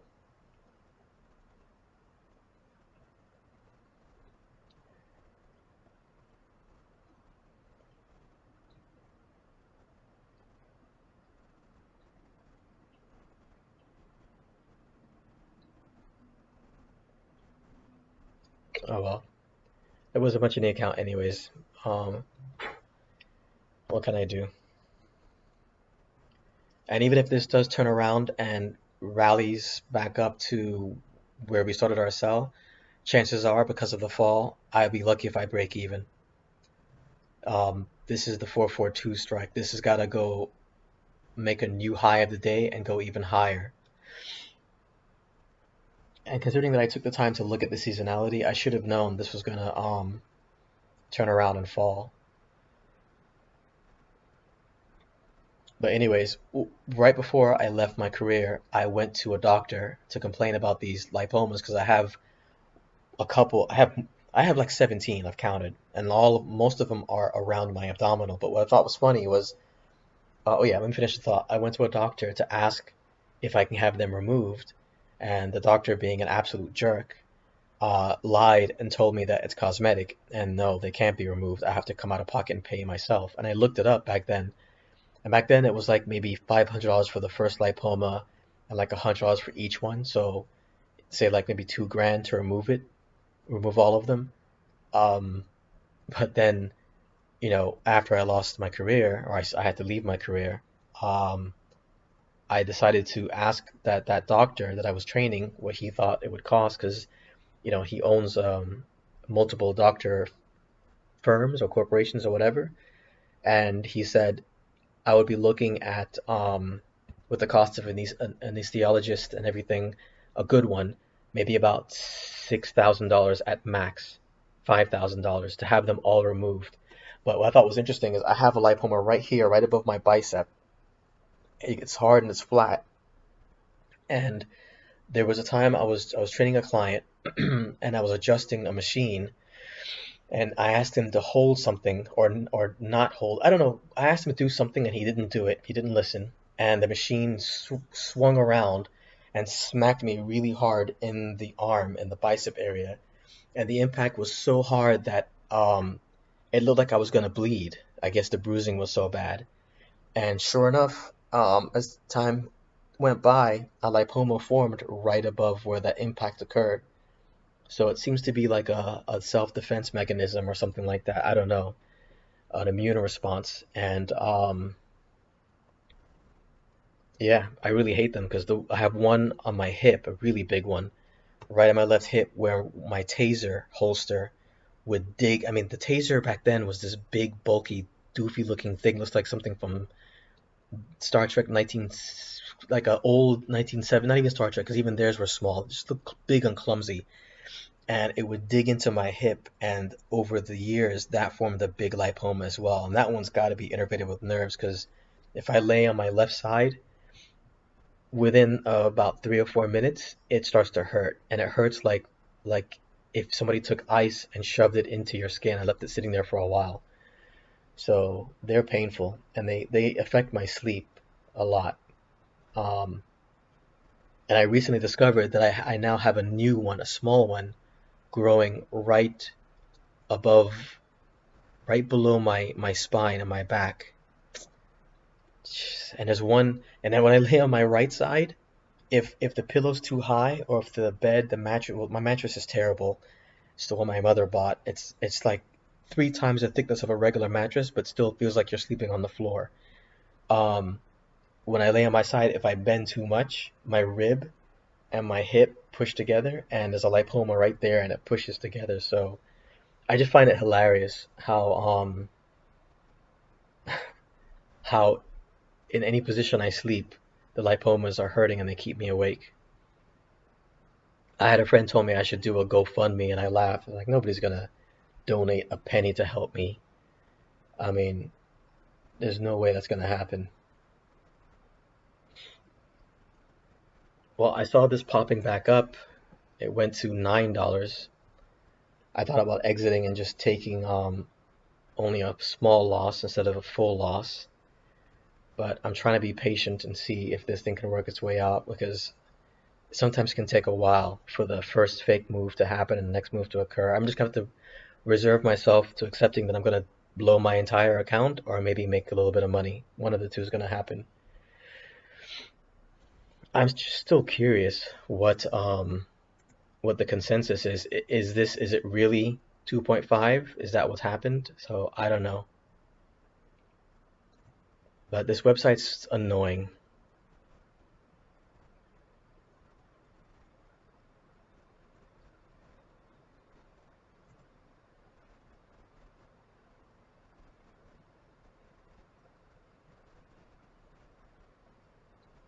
Okay, is this it? The Federal Reserve left the target for the Fed funds rate unchanged at 5 to 5.25 during its June 23 meeting, in line with expectations.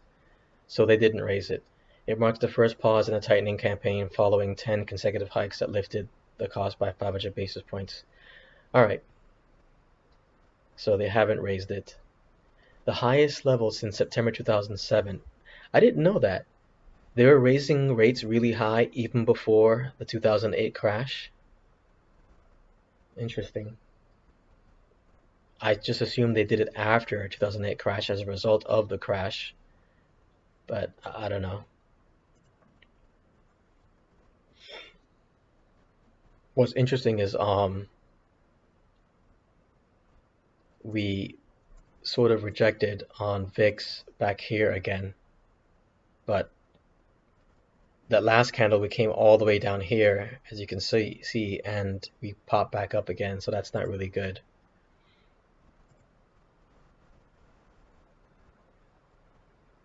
And unfortunately, like I said, unless this thing starts to push soon, I'm screwed, because this is a 442 strike.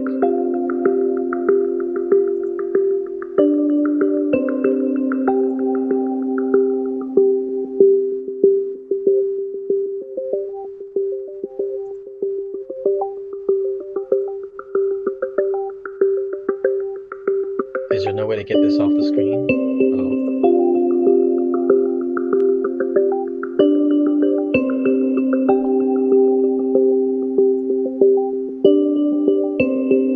Okay, that's annoying.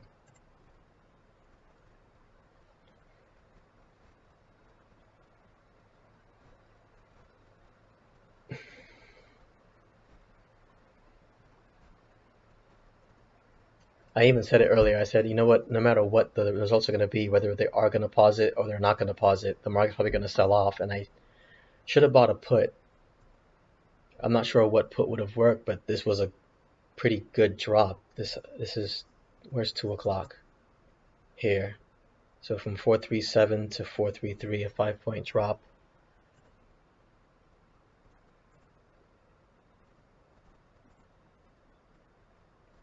Oh no, I would have to have gotten in earlier in the day.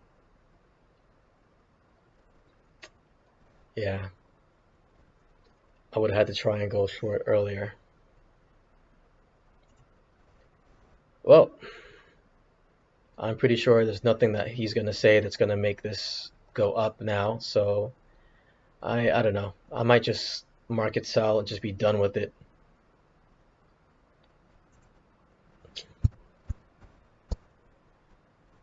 It was a 443 or 442. 442. Now it's a $10 loss. And it's dropping down even further.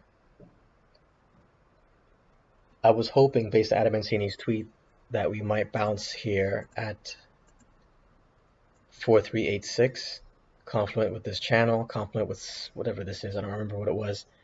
I was hoping we would bounce there, but it hasn't happened. Unless, of course, they're waiting for Powell to finish speaking, and then maybe it turns around. I don't know. I'm not sure what they expect him to say, but I don't know. Like I said, I'm done. I'm so fed up at this point. If I lose the entire little account, then so be it.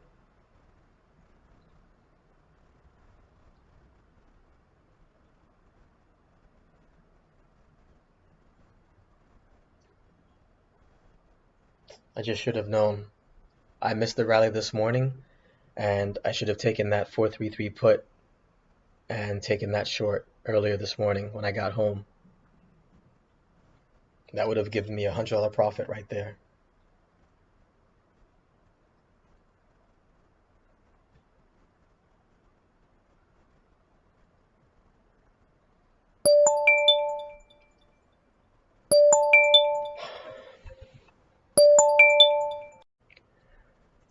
Alright, Adam Mancini just tweeted 4385 major support as posted, and ES certainly agrees. Testing it, bouncing 15 points.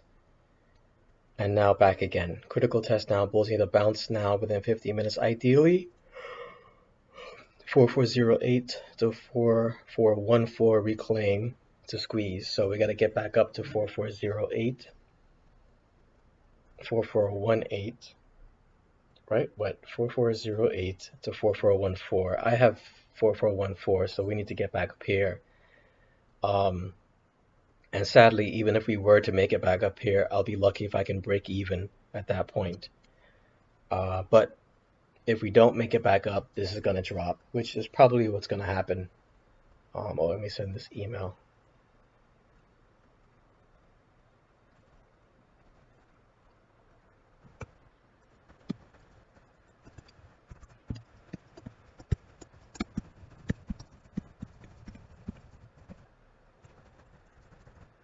Hold on, I'm sorry, I just wanted to add something else.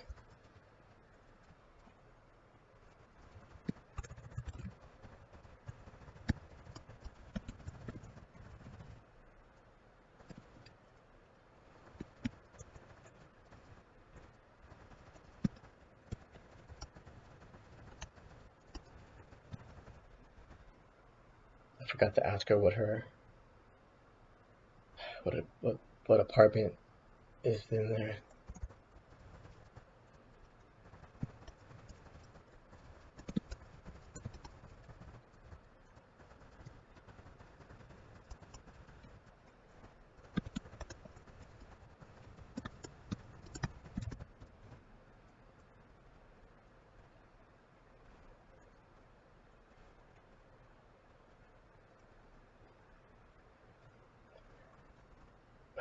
I don't know. I'm just gonna leave it as it is.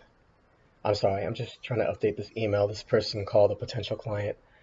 So yeah, bulls need to start pushing from here so that we can reclaim here. And then if we reclaim here, there's a higher chance that we can go further up, maybe go back to 4425, 4430. Maybe this would be glorious, but I doubt it's going to happen. We get back up to 440. But anyways, I think at this point, Papa Powell might be speaking. 5 to 54 years. Nominal wage growth has shown signs of easing, and job vacancies have declined so far this year. While the jobs to workers gap has declined, labor demand still substantially exceeds the supply of available workers. FOMC participants expect supply and demand conditions in the labor market to come into better balance over time, easing upward pressures on inflation. The median unemployment rate projection in the SEP rises to 4.1% at the end of this year and 4.5% at the end of next year. Inflation remains well above our longer-run 2% goal. Over the 12 months ending in April, total PCE prices rose 4.4%.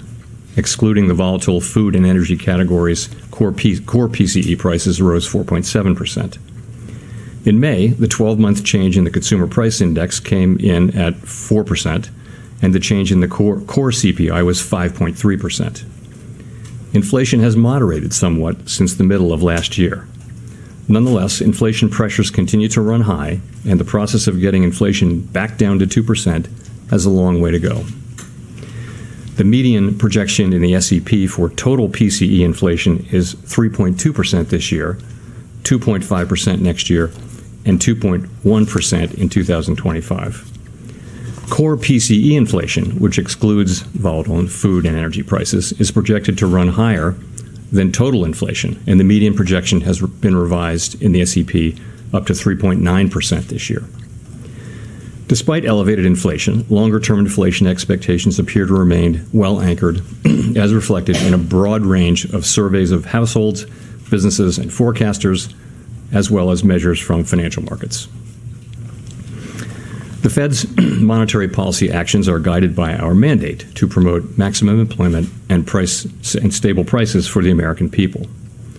My colleagues and I are acutely aware that high inflation imposes hardship as it erodes purchasing power, especially for those least able to meet the higher costs of essentials like food, housing, and transportation.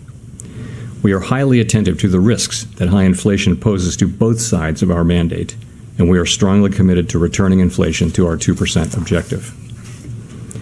As I noted earlier, since early last year, we have raised our policy rate by 5 percentage points. We have been seeing the effects of our policy tightening on demand in the most interest rate sensitive sectors of the economy, especially housing and investment. It will take time, however, for the full effects of monetary restraint to be realized, especially on inflation. The economy is facing headwinds from tighter credit conditions for households and businesses, which are likely to weigh on economic activity, hiring, and inflation. The extent of these effects remains uncertain.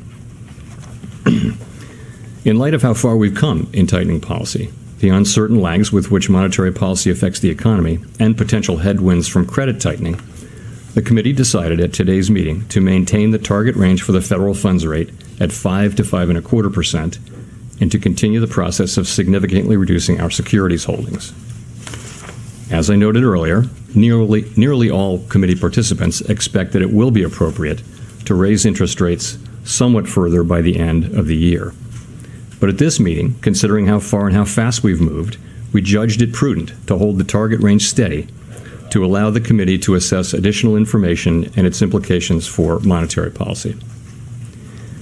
In determining the extent of additional policy firming that may be appropriate to return inflation to 2% over time, the committee will take into account the cumulative tightening of monetary policy, the lags with which monetary policy affects economic activity and inflation, and economic and financial developments. In our SEP, participants wrote down their individual assessments of an appropriate path for the federal funds rate based on what each participant judges to be the most likely scenario going forward. If the economy evolves as projected, the median participant projects that the appropriate level of the federal funds rate will be 5.6% at the end of this year, 4.6% at the end of 2024, and 3.4% at the end of 2025. For the end of this year, the median projection is a 0.5 percentage point higher than in our March projections. I hasten to add, as always, that these projections are not a committee decision or plan. If the economy does not evolve as projected, the path for policy will adjust as appropriate to foster our maximum employment and price stability goals. We will continue to make our decisions meeting by meeting based on the totality of incoming data and their implications for the outlook for economic activity and inflation, as well as the balance of risks. We remain committed to bringing inflation back down to our 2% goal and to keeping longer-term inflation expectations well anchored. Reducing inflation is likely to require a period of below-trend growth and some softening of labor market conditions. Restoring price stability is essential to set the stage for achieving maximum employment and stable prices over the longer run. To conclude, we understand that our actions affect communities, families, and businesses across the country. Everything we do at the Fed is in service to our public mission. We will do everything we can to achieve our maximum employment and price stability goals. Thank you, and I look forward to your questions. Thank you. Colby Smith with the Financial Times. I'm curious what gives you and the committee the confidence that waiting will not be counterproductive at a time when the monthly pace of core inflation is still so elevated. Interest rate sensitive sectors like housing, while they've felt the drag of the past Fed actions, have started to recover in some regions, and financial conditions, most recently were easing. So I guess I would go back to the beginning of this tightening cycle to address that. So as we started our rate hikes early last year, we said there were three issues that would need to be addressed kind of in sequence. And that of the speed of tightening, the level to which rates would need to go, and then the period of time over which we'd need to keep policy restrictive. So at the outset, going back 15 months, the key issue was how fast to move rates up, and we moved very quickly by historical standards. Then last December, after 4 consecutive 75 basis point hikes, we moderated to a pace of a 50 basis point hike, and then this year to 3 25 basis point hikes at sequential meetings. So it seemed to us to make obvious sense to moderate our rate hikes as we got closer to our destination. So the decision to consider not hiking at every meeting and ultimately to hold rates steady at this meeting, I would just say it's a continuation of that process. The main issue that we're focused on now is determining the extent of additional policy firming that may be appropriate to return inflation to 2% over time. So the pace of the increases and the ultimate level of increases are separate variables. Given how far we have come, it may make sense for rates to move higher, but at a more moderate pace. I want to stress one more thing, and that is that the committee decision made today was only about this meeting. We didn't make any decision about going forward, including what would happen at the next meeting, including we did not decide or really discuss anything about going to an every other meeting kind of an approach or really any other approach. We really were focused on what to do at this meeting. So there was no kind of initial debate about the possibility of July, any sense of the initial support at this stage for that move? So again, we didn't make a decision about July. I mean, of course, it came up in the meeting from time to time, but really the focus was on what to do today. I would say about July, two things. One, decision hasn't been made. Two, I do expect that it will be a live meeting.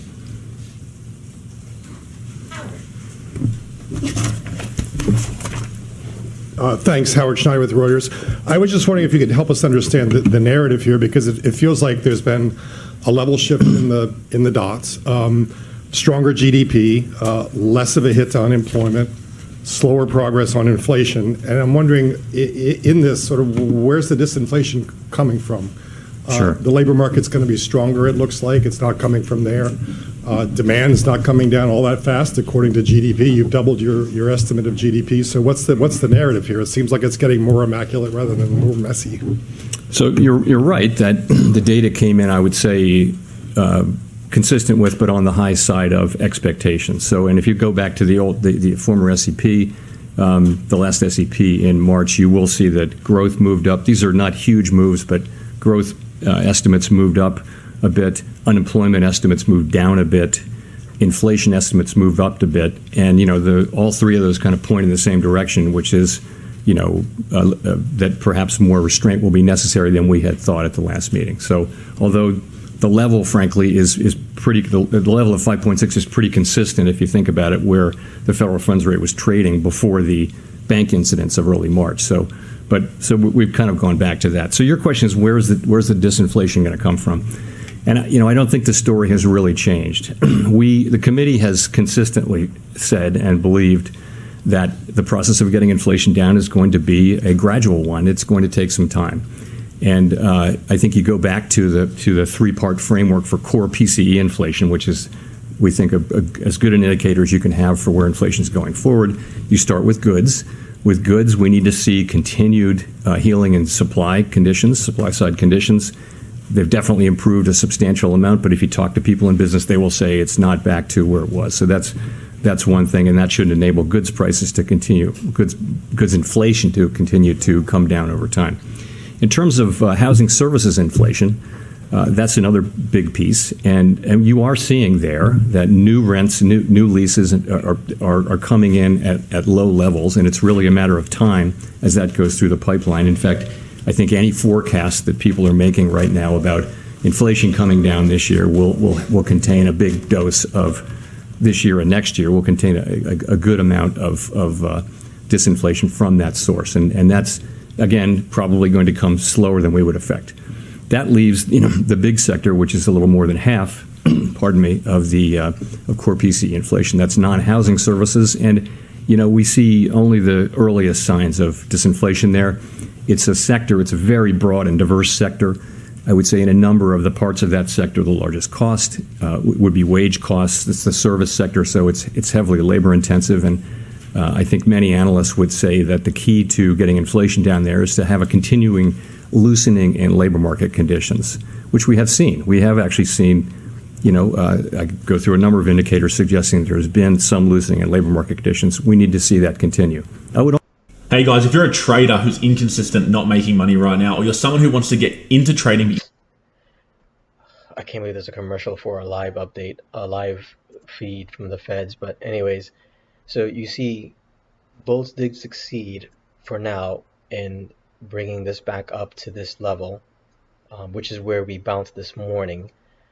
Unfortunately, we're rejecting here, and I think this is about confluent to VWAP. Yeah, so not good. Good in that bulls did achieve bringing the S&P back above 4408, but then unfortunately they're losing ground now here at 4414. I was hoping this next candle will push up and continue the rise, but that didn't happen. And you can see, even though this one big green candle, this only got as high as $10, and I even considered just exiting there and just taking a $4 loss. On VIX, you can see we made a new low on VIX, but now we're rejecting at this level I have before. So Bulls, we need to turn this around, and I don't know if that's going to happen, and break under this, and we're going to have to reclaim that level again. Adam Mancini said it was 4408 to 4415, and yeah, I have this here. So this is the level where we bounced this morning before that rally, which is where I wish I was home to trade this, but of course no. Um, and yeah, that's what we're rejecting right now, this previous support. So again, if this doesn't turn around and start to rally soon, this entire trade is going to ruin, it's going to just erase my account. So what can I do, man? What can I do? I can't believe now you can skip it. You gotta be to adapt as we make our decisions going forward, and we'll get to see. We don't know the full extent of the consequences of the banking turmoil that we've seen. It would be early to see those, but we don't know what the extent is. We'll have some more time to see that unfold. I mean, it's just the idea that we're trying to get this right, and this is if you think of the two things as separate variables, then I think that the skip, I shouldn't call it a skip, the decision makes sense. I know you said July is live with only one June employment, with only the June employment and the CPI report for June due to be released before the July meeting. You get the ECI after, you get the senior loan You know what? officers. I don't care. I'm just focusing on the levels here now. Because of this dip, if our next candle we just continued pushing, we could have gone from 10 to maybe 15, and I could probably break even. Although that would be probably selling early. But unfortunately, because of this dip, now we've made a new low in this option. So now I'm over $10 in the hole if you take away commission, which basically means my trading is done until I add money to the account. So again, bulls need to reclaim. For me to even make, you can see here, I have my sell at $25, which is, this is such a joke, it's so pathetic. I definitely jumped in too early with the expectation that we might bounce here. I had no idea this is where we're gonna go down, but hey, what can I do? You know what? Adam Mancini said it, and I didn't listen. I should have looked for a fake breakdown. So this dropped and then recovered, and I don't really know what I could have gotten in then. Maybe I could have gotten at 7, 5, 6. Anything's better than just 14, which is here. So yeah, I could have gotten maybe one of these lower numbers, or I could have chosen a closer strike. But you saw when everything was fluctuating around. Let me see. You know what? No, let me not do that. Let me just go to adjust it manually. So yeah, even if I got one strike in, that probably wouldn't have helped. Let's see what 0 is. My God, dude. Oh, I cannot stand this. Okay. I'm just not going to even mess with it.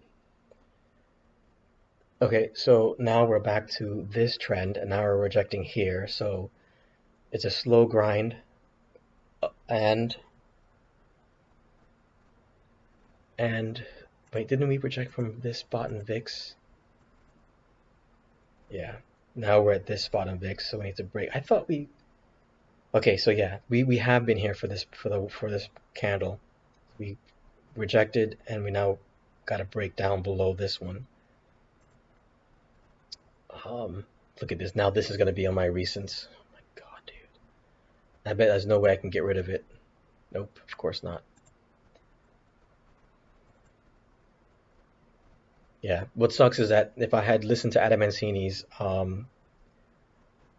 newsletter, he specifically said, look for fake breakdowns. This is clearly a fake breakdown. Once I saw demand forming here, and I saw that we're bouncing at this one, this is where I should have gotten in here. So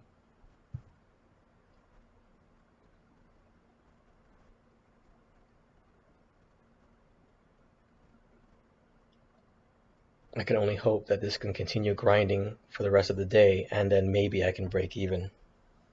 And be thankful that I'm able to break even after making such a dumb mistake of getting in here as this is falling.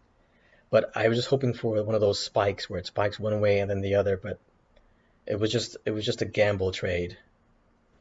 There's no point in even making that trade at there or at that spot. It would seem that probably the best option I could have gotten was the 439, maybe the 439 strike, and then gotten in down here when it looked like we're about to finally recover.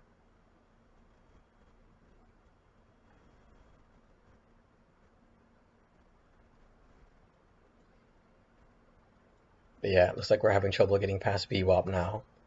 We're having trouble getting past that level on VIX again. And VWAP on ES as well. We're having trouble getting past all of that.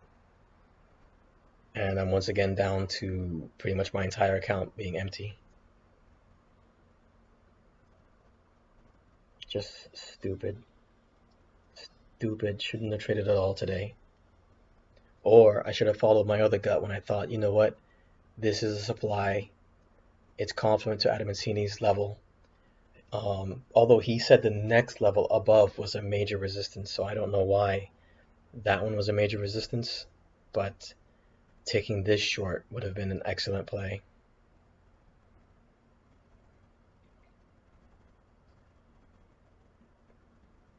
But yeah, now this is going to be worth nothing, so the entire account's gone.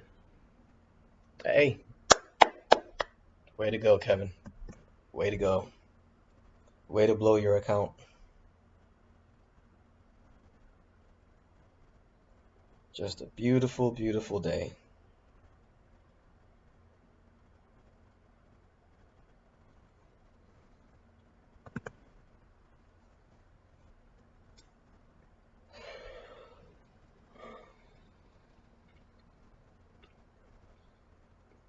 And if you look at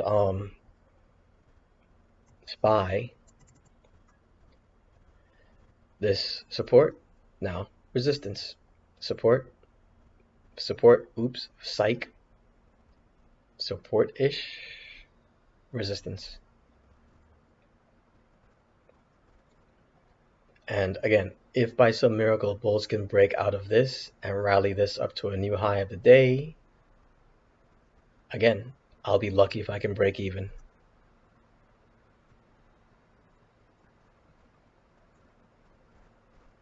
You can see here, to make $10, to make $10, this has got to go up to here, apparently. Yeah, sure. That maybe we'll make a new low on VIX in the next hour. Man.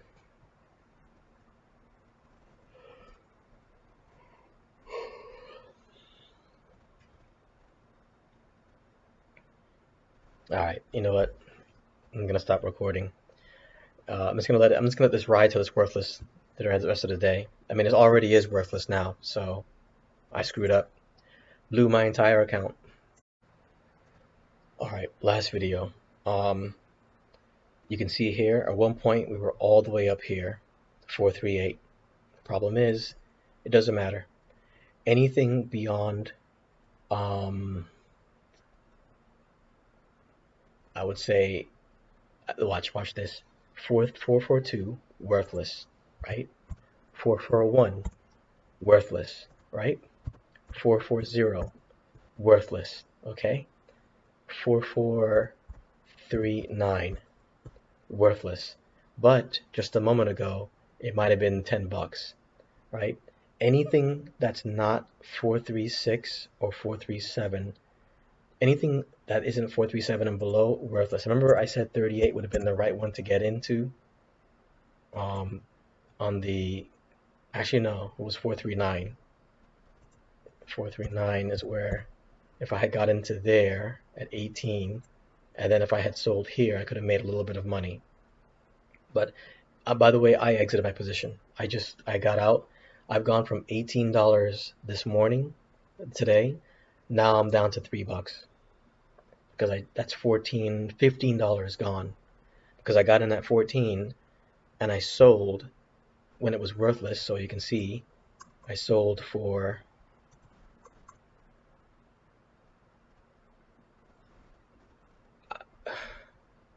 It doesn't say, because I did a market sell. That's why it doesn't say. But it's like $1 is what it's worth. So sold it worthless, and it would still be worthless. You can see this is 3 strikes in, and it's only worth $3. So if I had gotten in back here at 17, if I didn't sell at 30 right here, that's it. It would have been game over. That all to be worthless. So the only thing that's worth any money is 37 and maybe 38. No, even 38 is going to be worthless because we're so close to the end of the day and it's odte. So I don't know. I don't know what's going to happen. So yeah, because of this, I'm really not in any rush to add money to my account. I mean, I did get money back from the pillow. After I bought the pillow, it was like 160, 170, and also I added money from. I forgot to add some of the money that I got from my client, the one that was going to train this week. But I don't really have it. I don't really feel like adding money back into my account, to be honest. I'm just fed up. There was a dumb trade. I was trading on the hope of the volatility going in my favor, and it never once did. It continued going down, and to be honest, even if I tried trading this, I don't know if that would have worked, because like I said, I would have to pick the right strike, which happened to be 439. It's the only way I can afford to get in, which again, I guess really says that I need more money in my account, because if I had more money in the account, I could have said, you know what, if I said, oh no, I'm going to do the 439, if I did that and went in at this, anything after 1430, so somewhere here, and even if I did, look here, let's say I got in at 25, I might make $5-6. So even an odte option, which usually when it goes in your favor, it will increase in value quickly, it really didn't work here. The only one that would have worked, again, I'm sorry for repeating myself, is either trading 4-3. It had to be something just a couple points out of the money down here. So maybe 4-3-6 would have been worth it. So here we go. Look at that. So if we got in after 1430 and we got in, let's say, at 85, then you could have made more than 100% of your funds. So yeah, this is one of those days where I've said this before. If you trade anything more than 2 or 3 points out of the money, right where SPY happens to be, if you think it's going to turn around, and look, even if we did the supply and demand strategy, this wouldn't have worked because we never retested. So, or the MK supply and demand strategy. So here, you would have to know this is an important level that's on ES, the 4386. I have no trends here. I have no patterns here. I have nothing here. So you would have to know about Adam Mancini's levels. You would have to have his tweets, and he did tweet and said when we got to 4.3, and this is the weekly that I have here. Also confluent to, I forget what this white bar here is for. You know, I don't feel like looking anyways, but here, definitely a retest of this level. If you went long after 1430, here, so the sooner you would have gone long, the better. But hey, again, I said if you got in like at 90 and you sold at 190, still made more than 100% profit because you chose a strike that was just when in this case 3 points out of the money of where we dropped. But if you chose here, then it'd be 2 points out of the money. Let's look at 437. So here, if you can get in at 50, you wouldn't make $100, but you know, you make decent money. So anyways, I don't know, guys. I don't know if I do go online right now and try and add money to my account, I'm sure it'll be available by tomorrow, but I don't know if I feel like trading anymore, at least not for a while. Um, I'm kind of just tired of constantly losing, to be honest. And it feels like it's just a constant thing. And I don't know. I'll think about it. I'll think about it. But I feel an almost certainty that if I put 25 bucks into my account today, by the end of the week, I'll lose that as well. That's just how I feel at this point.